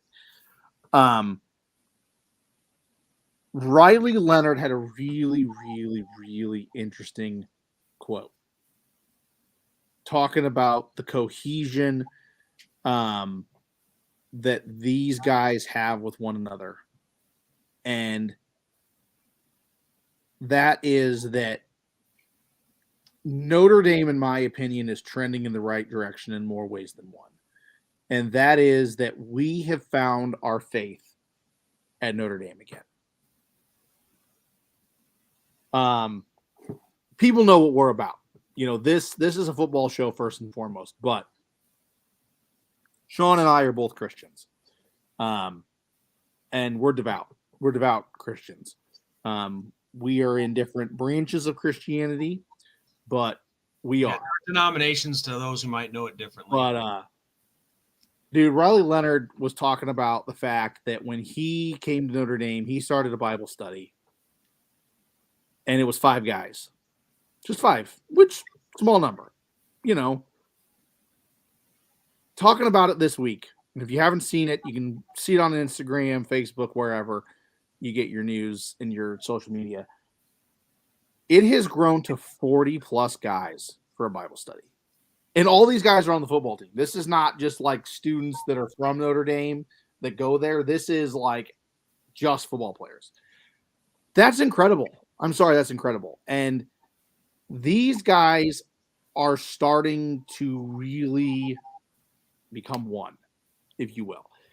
And that makes me so happy. Like that, like things like that is, in my opinion, what can get us to the next level. And people can laugh and joke and say, oh, well, that, you know, prayers don't win games and all that. And maybe they don't, maybe they do. I don't know. But the camaraderie that comes with that kind of stuff is a good thing. Yeah. It's a really good thing. It brings them together. And that's awesome. That's all I got. Like, that's just absolutely awesome. And that speaks volumes of Riley Leonard and his leadership, because we have to remember Riley Leonard is the new guy. Okay. Hartman did the same thing in different ways, but Hartman did the same thing. These guys have come in to a place that is very tight knit. Because you have to remember with Notre Dame is not Oklahoma. Notre Dame is not Ohio State. It is not Alabama. It is not Clemson. There is not 40,000 students plus on this campus. There are 8,000 students, period. 8,000. That's including grad students. This is a small little community of people. And to have someone who comes in a tight-knit community and basically puts himself in the leadership position and becomes the focal point of that is incredible.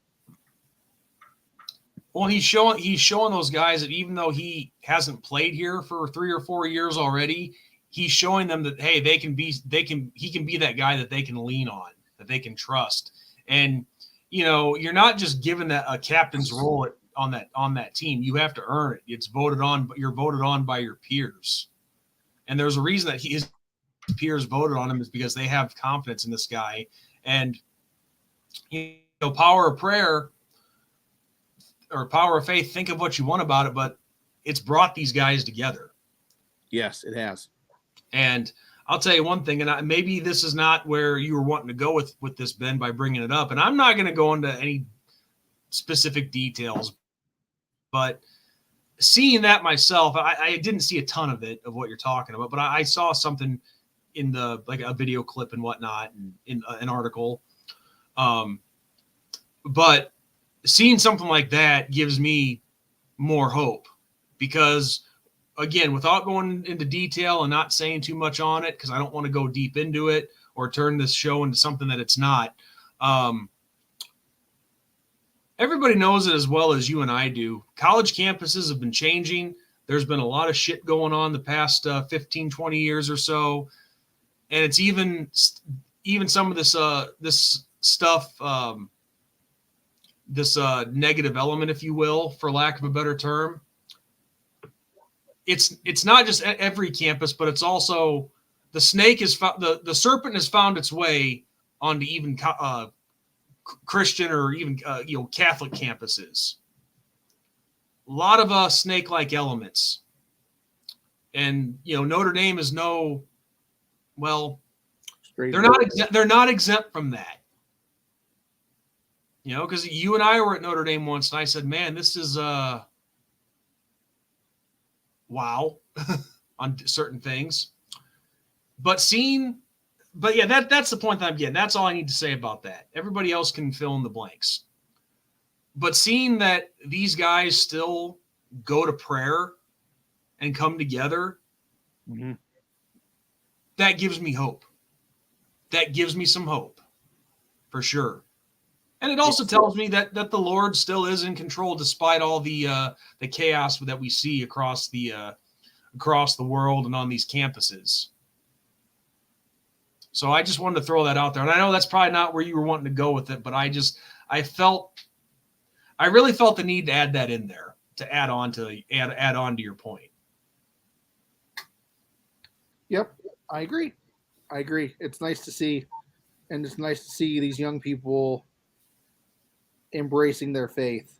And Notre Dame is a focal point of the Catholic Church and the faith that is. And some things bother me. Some things bother me. I'm not going to lie to you about that, Ben. But seeing stuff like that, like you said, regardless, it's still a focal point, and there's still people that treat it the way it should be treated. Yeah.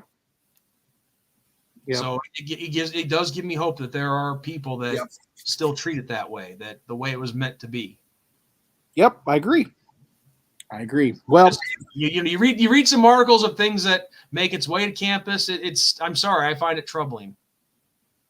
Yep. And it makes you wonder, like, all hope is lost sometimes, but no, it's not. There's something that rises up and shows you. Mm-hmm. So, but we've rambled on for almost 2 hours now, man. It's been incredible. That's what happens when you have good conversation. There's a game going on right now. There's a couple games going on right now, actually. One of the NFL variety and others of the college football variety. And one's in Brazil, right? Yep. Packers and Eagles are playing in Brazil right now. And I'm paying a little bit of attention to that because I got some guys going in fantasy. But well, and also, and as far as the high school ranks go, my alma mater, the Geneseo Maple Leafs of Geneseo High School in Geneseo, Illinois, they are on the road in Wisconsin tonight, playing a team from up there, an out-of-state opponent. Interesting. Yeah, Clinton, Wisconsin, and it is. Oh wow, they're in the fourth quarter already. Holy crap! 4:37 left in the game. Geneseo leads Clinton, Wisconsin, 20-6 with 4:34 in the fourth quarter, and clock is ticking. So damn, they. I mean, we've kind of gone back to a version of the wing tee, which eats up a lot of clock, but damn, this one was really fast tonight. So it looks like we got this one wrapped up because we're on offense and we're just eating up the yards and the clock, and we're gonna be we're on our way to victory. Go Maple Leafs, green machine. So real quick before we end things, Ben, what's your thought for through week 0 and week 1? What's your thoughts been on the 2-minute warning in college football? Has that thrown you off at all? I like it. It gives teams 3 timeout, if you will. I like it. It's been taking some getting used to, I gotta admit. No, I dig it. Because I see it, I'm watching college, and I'm like, why are they stopping the clock? Oh, 2-minute warning this year. I forgot. Yeah, well, I like it. So, yeah, I do too. It's making the game a lot more interesting and a lot different for the college level.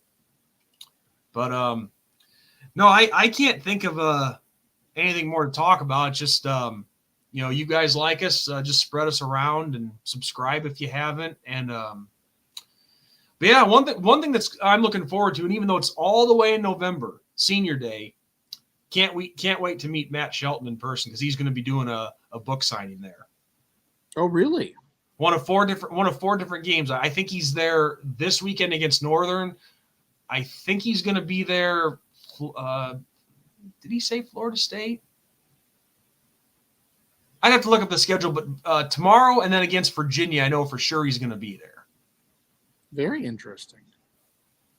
And so if you guys haven't seen that yet, go check out the first interview from where Matt was on. He also joined me for previewing Texas A&M, and we look to have him on in the future, and struck up a good rapport. And like I said, Ben, he really wants to meet you and talk to you. I appreciate it.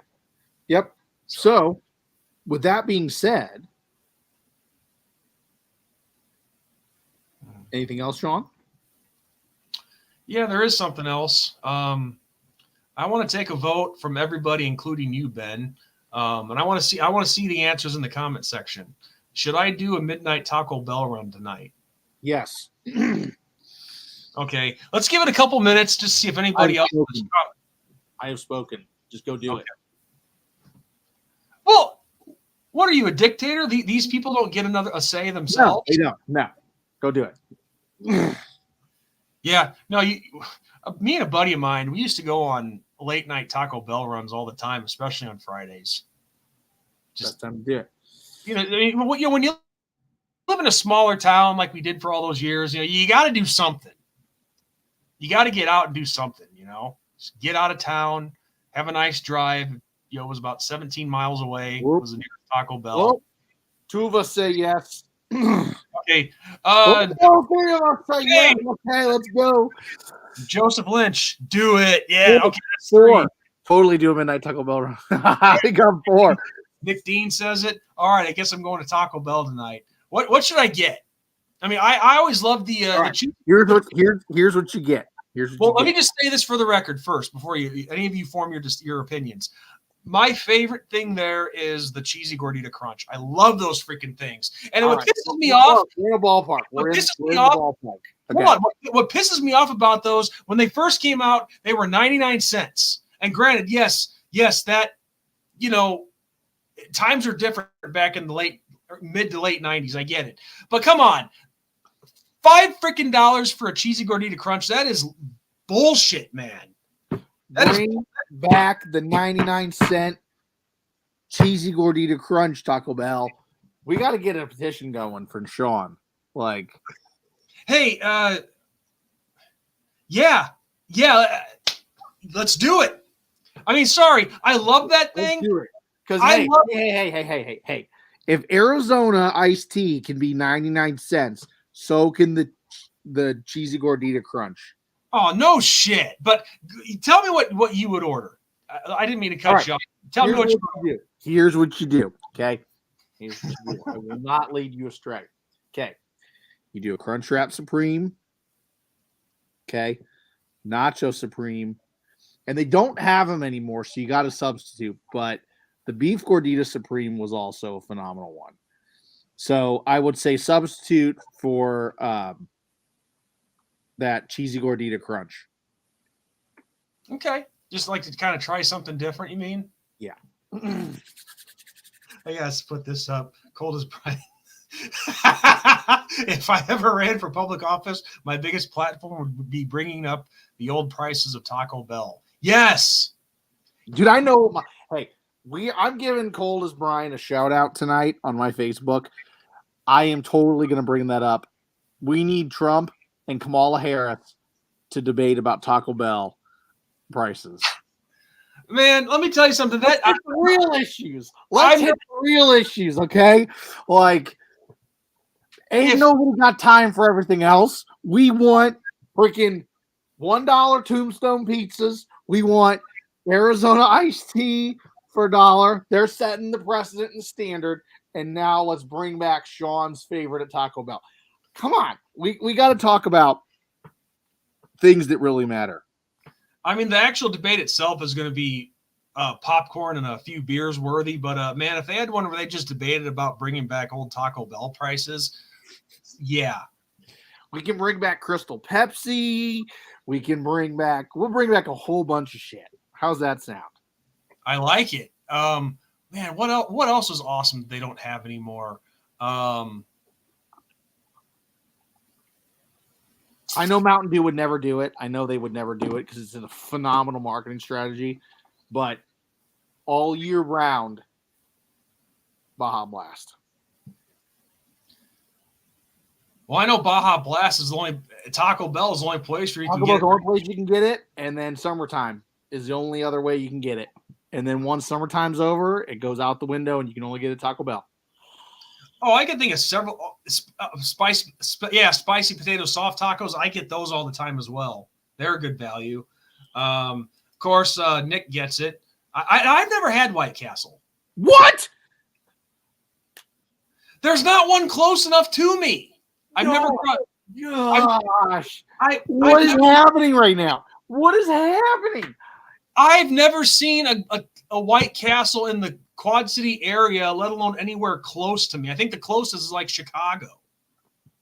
But I'm not going. But here's the thing: I'm not going to go to Chicago just to have White Castle. I'm going to go to Chicago and have the deep dish pizza and Italian beef sandwiches and stuff like that. You get the White Castle as an appetizer. What are you talking about? Going to talk. No. Is there a White Castle close by where you live? No, and we're trying to change that. So, okay, well, it depends on where you're talking. Because, if I go back to where I'm from, like in St. Louis, then yes. But here in Blono, no. Which absolutely kills me, because we're going to get on this topic. We found our topic for the last 10 minutes of the show. Okay. Might as well make it. Why is it that we have people come all over from the state of Illinois to Bloomington Normal, and we do not have a White Castle? Freaking drives me nuts. We have 2 colleges in this town. 2! And there is no White Castle. We legalized weed in this freaking state before we got a White Castle in Bloomington Normal. I don't get it. I just don't. How is it that you have 2 colleges? 2. Do you know how much money White Castle would make in Bloomington Normal? Like, it is just absolutely insane. Well, they legalize the weed, so you got all the stoners, and then all the stoners are going to go to White Castle. You think it'd be It doesn't even matter if you're stoned or not. Like, do you know how many? I'm just saying that would I'm help. not going to incriminate myself. I'm not going down that road. I already Do did. you know how many college kids would hit up White Castle when they were drunk? Do A you lot. know how many? Like, let me tell you. And dude, right now, tonight in Bloomington Normal, we're having crosstown rivalry. Normal Community West and Normal Community playing each other.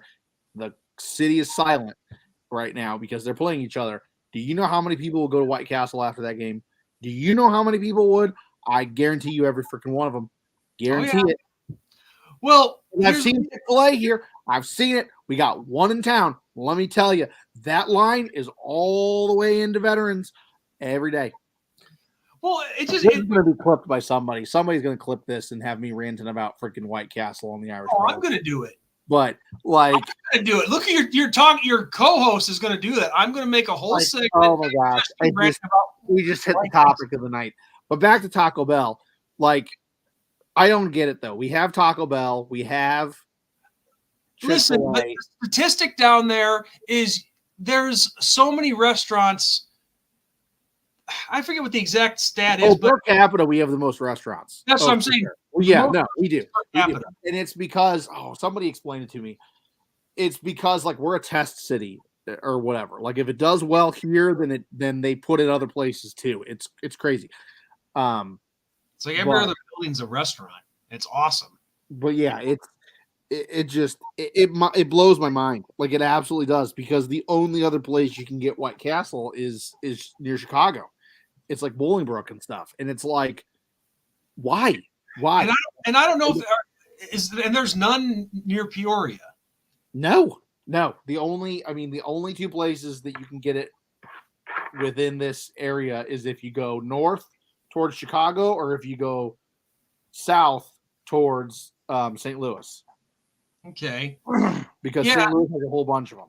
Well, the argument that you made just about there being 2 colleges in that town alone, and I only mentioned the drunk people and the stoners because they'd probably triple or quadruple their business with those people. oh my gosh, yes. I've never had. I see. Historically, White Castle is like Taco Bell. They're open late. So like the places you would go would be one of those places because that's who's open. There ain't many other options. Like, I mean, it just isn't. Taco Bell, Wendy's, they're all closed. Or not Taco Bell, McDonald's, Wendy's, Burger King, all closed. But you need something, you're hungry and all that. Taco Bell, White Castle. Where we lived, it was Jack in the Box. Don't know how many people know about that. I know about Jack in the Box. Never had it. And Jack in the Box is more of like a southeast, southern, that way franchise. But yeah, man. Like there are a few places here that I just don't understand why we don't have them. That's one of them.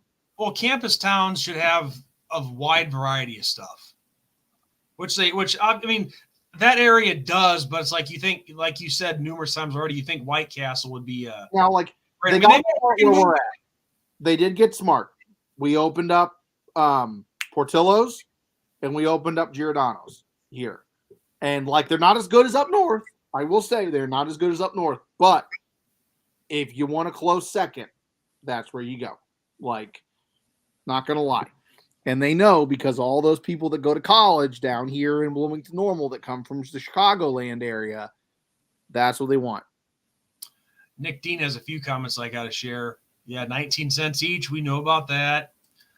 5 sliders for $1. Come on. Yeah, he's got a point. Danville. I passed through Danville when I was on my way to Georgia back in 2019. Danville has a White Castle. All right, let's go. All right, road trip.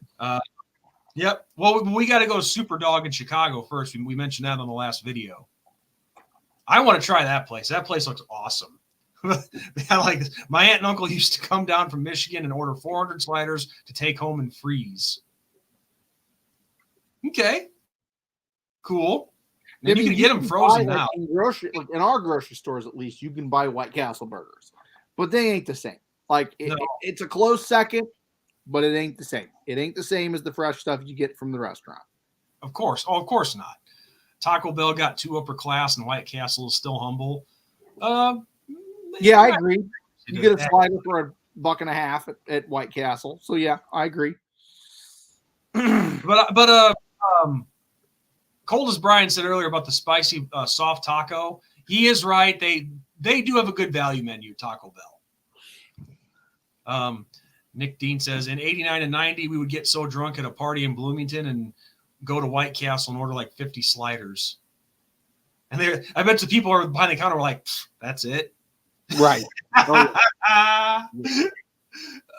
Cold as Brian says, I ordered 30 sliders the first time I went to White Castle when I was like 16, just like they did in the Harold and Kumar movie, but I immediately realized that's way, way too much. LOL.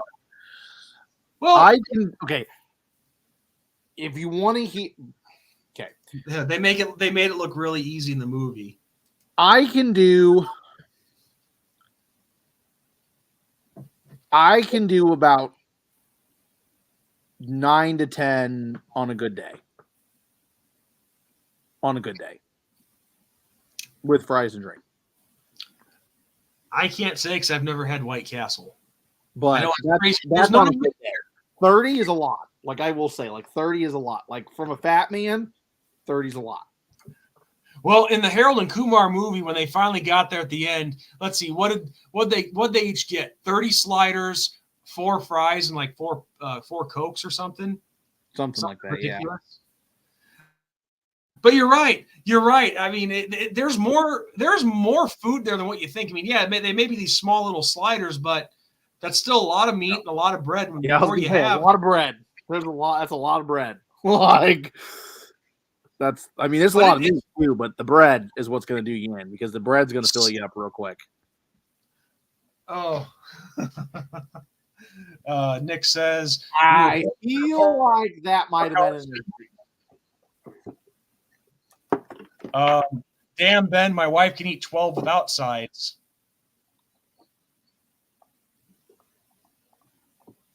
It depends how hungry you are. He's calling you out. Nick is calling your ass out. I can smash like 15. Come on, bro. Well, I tell you what. Even though I've made a couple promos on this about the whole Happy Meal thing, Ben, we should make a slider challenge out of this. Oh God, no. So we gotta hit whether it's in Chicago or we head to St. Louis, we got to find a White Castle and just no time limit. Just see how many you can put away in one city. What we need to do is here's what we need to do. Okay, we'll go to a Battlehawks game in St. Louis, and then on the way home, we'll go to White Castle. All right. Well, yeah. So really, I got to know before we go any further on this. So when they talk about White Castle being a craving, it does live up to that hype. It really is that good. You are. There are some people that think it's overrated. I think they're nuts, but because I love myself some White Castle. But then again, I'm a fat man, so maybe that's just me. See, Morgan Spurlock, the guy who did the McDonald's documentary, the Super Size Me, he just passed away this year. But he said in an interview once that he tried White Castle. And he said it tasted like a sweaty gym sock. Now, personally, that guy, I say fuck him on anything that he says because he's a hypocrite. But it's like, I don't know. I don't want to get too much in on that stuff, but I say he's a hypocrite because it turned out he really was drinking while he was filming that documentary. So that's probably why his liver was all screwed up. And plus he was just an asshole anyway with what that's I digress. But yeah. So all right, so back to the thing at hand. So Sean's going to Taco Bell tonight and he's ordering what is it? The cheesy gordita crunch? Is that what it's called? Yeah, it's like the taco with the shredded cheese, the beef, lettuce. I don't think I've ever had one. I don't think I have had one of those. Oh, and it also has like this pepper jack sauce, this pepper jack cheese sauce, and then it's full. It's wrapped around is this flatbread that has melted cheese on top of that. It's really good. I fell in love with those day one when they were 99 cents, all the way back when. Memories. But now they're like almost like $5 for one of them, and I'm like, son of a bitch. Yeah. But yeah, so we got that. I think Cold as Brian brought up the spicy potato soft taco. I think Nick said a 7-layer burrito.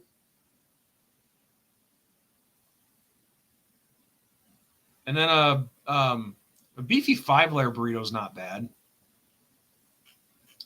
But I think you also said, Ben, a Crunchwrap Supreme earlier as well. Oh, Crunchwraps is so good, dude. I love Crunchwraps. I'm just not a big fan of. I'd have to get mine without tomatoes, though. I'm not a big fan of tomatoes. But I'm the kind of person who likes tomato products, though, like ketchup and marinara sauce. And yeah, but you normally like one or the other. Like that's like a big thing, actually. So it's like if you like tomatoes, you don't really like ketchup and all that. And if you like ketchup, you don't like regular tomatoes. So like. It makes sense. But anyway, we just hit the 2-hour mark, so we've rambled on. No time limit. There'll be a time limit. I'm not gonna lie. Dude, they'll be that at that. Dude, they wouldn't last no 36 hours. It didn't matter if I had 5 or 500, they wouldn't last no 36 hours.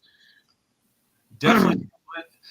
Cold as Brian says, definitely stumbled into a White Castle at like 3 a.m. in Las Vegas and ate like 15 a few years ago. All right, ago. so 15's the precedent. Is that what we're going with? 15. I gotta drop 15 of them down my gullet. 15 of those suckers. All right. Well, nobody said. And also, I never said that you couldn't enjoy them. I just want to see how many you could knock out in one sitting. All right, 15's the gold standard. Is that what we're going for? We'll say that. Well, okay. I'll ask my friend. I'll jump on my Facebook after the show, and okay. So we got to give you a little backstory then, real quick. Okay, we're gonna do this, and then we're gonna get off. All right. So originally I shouldn't say we. Sean had a challenge for me because I lost a bet. Yeah. And all that. And what was it like? 4 Happy Meals, 3 Happy? No. See, here's the thing.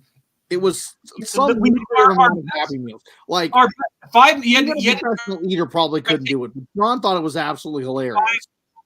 5 Happy Meals in 2 minutes. 5 Happy Meals in 2 minutes. So I basically have to get down 2.5 Happy Meals in a minute to have any chance of solving and getting through this challenge. But anyway, the idea was just no time limit involved in that challenge. So that's why he said no time limit and all that. But yeah, so 15's the gold standard. That's what we're going to do. Since everybody says that they can do that, I think y'all are pulling my leg because I don't know. You know what? Actually, I got some thoughts in this head. I'm going to ask a couple of my buddies because a couple of my buddies used to smash them like crazy. So I'll ask them how many they did. And if they come close to you guys, I'll give it to you. But if they're telling me like 10, then I'm going to know that you guys are pulling my leg. People get hungry, dude.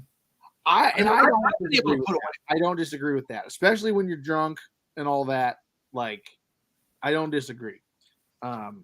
Well, and also, I got to ask this with White Castle. I mean, I know you have your basic toppings, but don't they have some like specialty sliders? Like, don't they have like chicken sliders or like barbecue bacon sliders? 15 sliders in an hour. I mean, okay, that's not like if you did like 15 sliders in 15 minutes or something, that's like a minute slider. Like, I could see like that being a little bit of a challenge, but still doable. I mean, 15 sliders in an hour, I think if you gave me an hour. Oh, I could do that. I could easily do that. This last segment of the show is going to become its own episode. But yeah, like. Well, I remember. Let me put it to you this way: with the whole Happy Meal challenge, the 5 Happy Meals in 2 minutes. I remember I asked John that during his John live talked stream about on it the on Always. his show. Yes, John at Always Irish talked about it. And Well, of course I did. don't get any ideas, guys. Don't let Sean be a bad influence. Well, the only reason I did that was so I could get a short out of it. And that was the first question. That was the first question he read. It was like, nah, I can't do his voice. I'll do my best. No, what are you kidding? Right. That's a lot of food. What makes you think he could put away 3 Happy Meals? I mean, I know they're kid sizes. in 2 minutes. I mean, the short's still up on our channel. You can go see it. I'll have to look that up again. Oh, that's a good one. 15 sliders in 20 minutes. Okay, he just gave you the challenge, Sean. Okay, is this what I got to do now? 15 sliders in 20 minutes.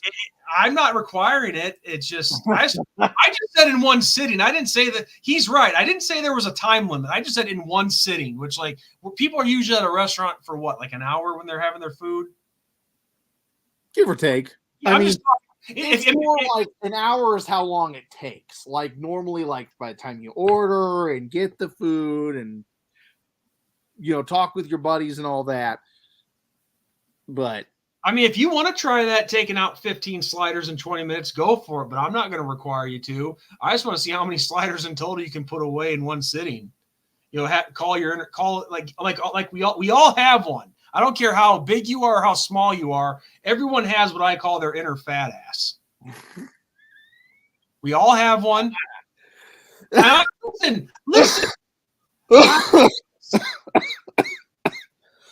I like talking food. I like to eat. I like food, and it's a good topic. And honestly, in my opinion, at least when it comes to dudes, us guys, the 3 best topics you can talk about: 1, football/sports; 2, food/beverage; 3, women/sex. Mm-hmm. So yeah, I mean, yep. All right. So John, All let's right. see. Let's see. All Nick says John doesn't like topping on anything, ketchup, mustard, pickles included. Okay. Cold as Brian said, I tried one food challenge ever. It was like a quadruple cheeseburger and like 2 pounds of gravy fries and failed miserably. Gravy fries, that almost sounds like what, Canadian fries? Yeah. Because don't they put gravy don't they put gravy on their French fries in Canada? Yeah, it's called poutine. That's right. I couldn't think of the name. Assuming this is the 15 sliders in 20 minutes, Nick says the clock starts when the sliders are in front of you. Shot, I might have. Shoot or shit. Shoot, I might have my wife record me doing this tomorrow before the game. Dude, do it. Do it. We will post the video on our channel and we will promote you, Nick. What is happening on the 2 Irish Brothers right now? What's happening on the 2 Irish Brothers show is a great damn conversation. Listen. Yes, Notre Dame football is the premise of this channel, but when you talk about stuff like this, like food and White Castle and all that, you open up a whole new your platform opens to a whole new variety of people. All right, here's what I'm gonna do. I'm gonna do something. We're gonna put it right here on record on a live stream. I am going to get Golick to comment about White Castle. I will ask him how many White Castles he can put down. Senior or junior? Junior. Okay.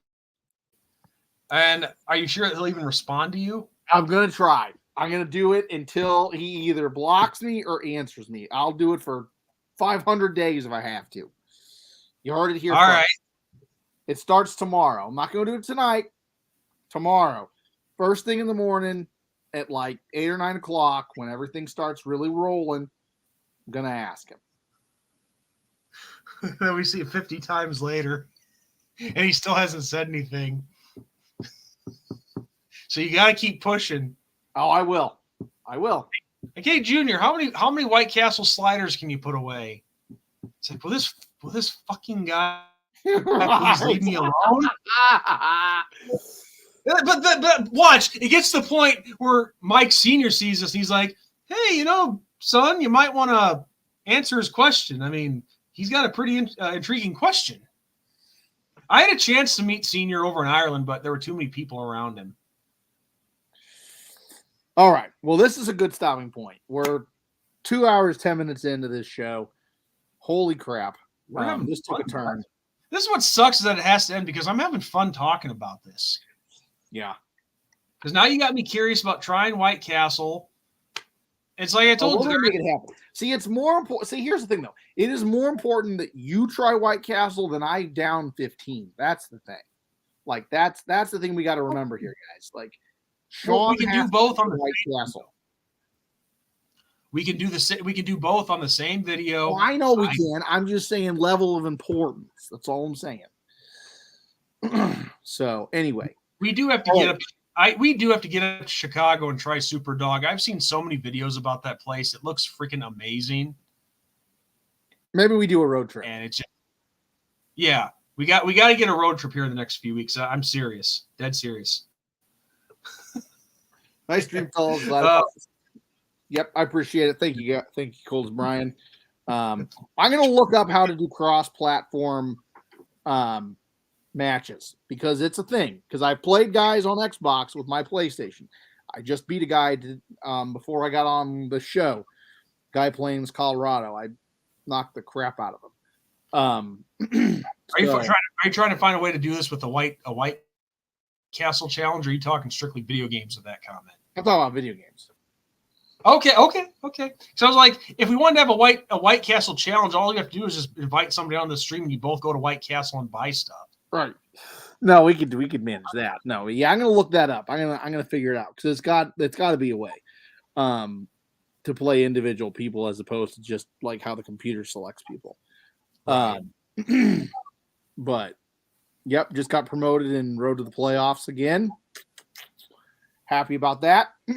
So. Well, what is this, your freaking resume time of the show now? But hey, it is all for the glory of Notre Dame because that's who I play as is Notre Dame. And I know people get mad when I play as Notre Dame because they're like, oh, this guy's playing as Notre Dame. I can see it now. So. Well, no, Nick, that's not a no. I mean, but how are we? Man, if you want to do it, do it. We're not going to tell you what you can and can't do.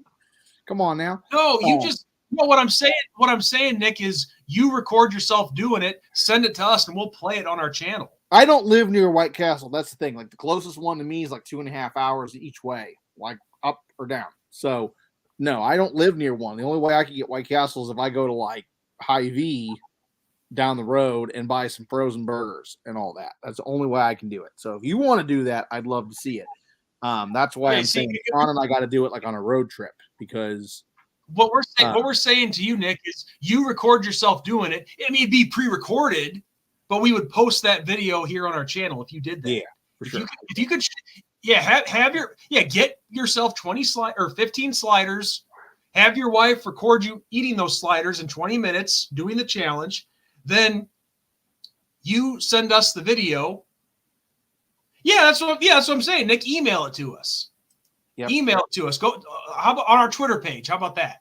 Either or, doesn't matter. You can hit us at the Two Irish Brothers Show at gmail.com, or you can hit us up Two Irish at on Twitter. So yeah. Yeah, just find us on Twitter at we're both on Facebook. I mean, shoot, we're both on Facebook, and our names are here. You can see our names. Not hard to find either one of us. We both got Notre Dame stuff on our profiles, so you can't miss us. Yep. And I'm all about just having more Notre Dame fans on my friends list than anything. So, and then you can find me at Notre Dame Nation, Fight of the Irish on Facebook. I'm always arguing with people on there, as Ben knows, because he had to pull me away. Yep. So anyway, this is a great stopping point. Yes. Hope you all have a great evening. And enjoy the game tomorrow. Make smart decisions. Don't do anything dumb. That sort of thing. Like I tell my middle schoolers that I deal with. So yeah, great show, Sean. Oh man, I mean, listen, I always have fun talking Notre Dame, but this is going to sound blasphemous, but I almost have more fun talking about this stuff just because it's more personal. Because you find out people's favorite things and whatnot. Maybe we have a segment of the show where we talk food like fat guys. A fat guy segment. I have to come up with a clever name, but we'll come up with one. We will come up with one. Our inner fat ass. That's it. Our inner fat ass.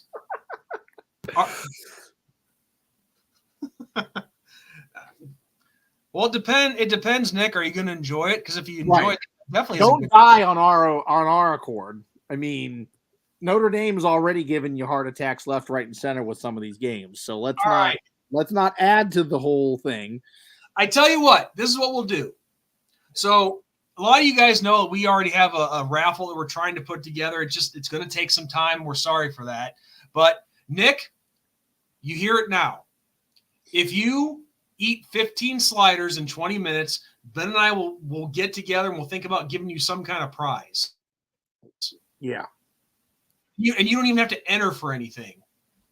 How's that sound? Like, I don't know, we could give you like, I don't know, a $50 gift card or something, or like, like those credit gift cards, whatever. Yeah, to like Ender Shop or Fanatics or whatever. Yeah. Yeah. Well, I was thinking like a $50 Visa card or whatever. Whatever he wants, so he can buy himself some more sliders if he wanted to. Yes. Wear a jersey or some kind of Notre Dame gear while doing it. Show your pride for both Notre Dame and White Castle. It's the winning combination. And maybe you get bonus points if you down a thing of Guinness. Okay. All right. Yeah, do that too. See the people that crave White Castle, I mean, giving a White Castle craver a bunch of sliders is like giving a bunch of Guinness to at an AA meeting.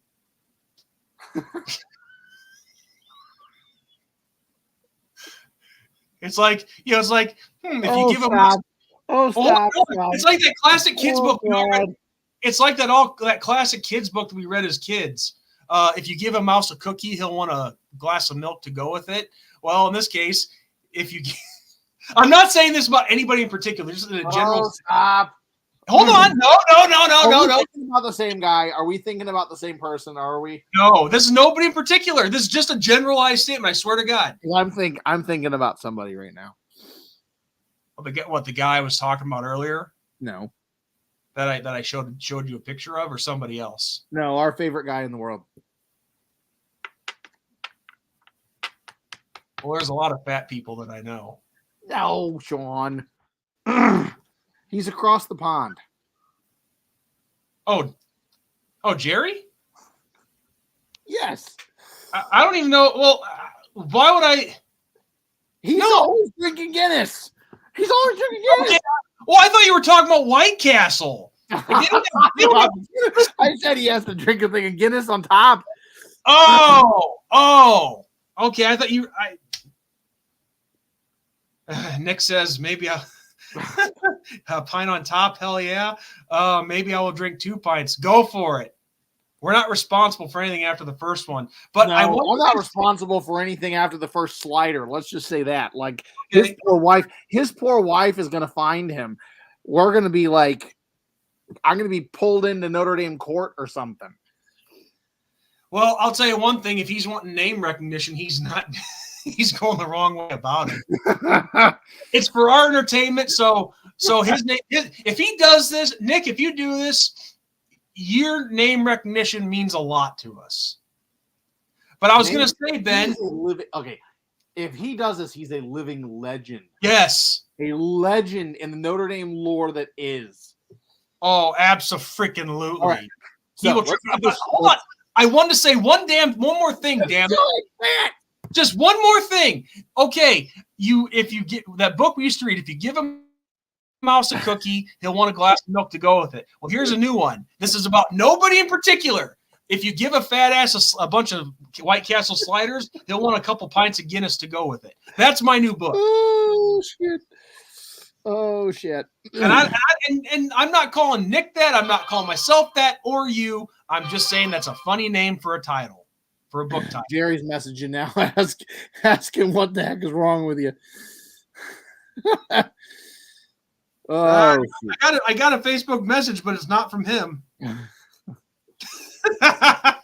But yes, Nick, I swear to God, you do that tomorrow. We will post it here on our channel, and we will give you some publicity. And you will be an absolute legend if you finish that. Oh, but this is what the channel's made about, is having fun like this. Yep. So, yeah. This is where we get our subscribers. Like, we think that we're getting them from the Notre Dame content we put out. Nope. We're getting it from the freaking hot takes that we're talking about food and stuff. Okay. You know what? It's a good thing he said this too before we leave. I know I'm keeping us on, but we need to know the stats too. 5'11", 210 pounds. In this corner. Go and look up the average weight of a slider and then times it by 15. And then we'll get a good grasp of how this is going to go. All right. We're up 2 subs. Hey man, food talks, man. Food talk. I think two fat guys who enjoy who like White Castle sub to us. Okay, these guys get it. These guys get it. Hey, I love it. All right. So, 4 ounces. I'm gonna look up I'm going to whitecastle.com. I'm gonna look up official weights. We're gonna make this official. If this video comes through, we're going to have stats. We're going to have a whole thing, music, you name it. Anyway, we're ending the stream. Here it is. You guys have a great White Castle Nutrition. White Castle Nutrition.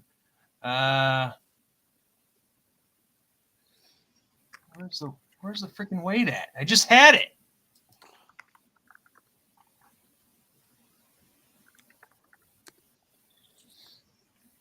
Okay. It says 11 ounces. 11 ounces. Okay. That includes the grilled onions and the signature bun. All right. So 11 ounces. All right. So we got our number. We're going to do some stuff later, and we'll figure this all out. So, all right. You guys, thank you for coming. Seriously, thank you for being here. It means a lot to us. Wait. He's talking 4 ounces. I guess that'd be in total of all those sliders. No. It'd be more than that. I don't know. All right. Well, anyway, we better. We'll figure it all out. We'll figure it out. No big deal. This is just side stuff.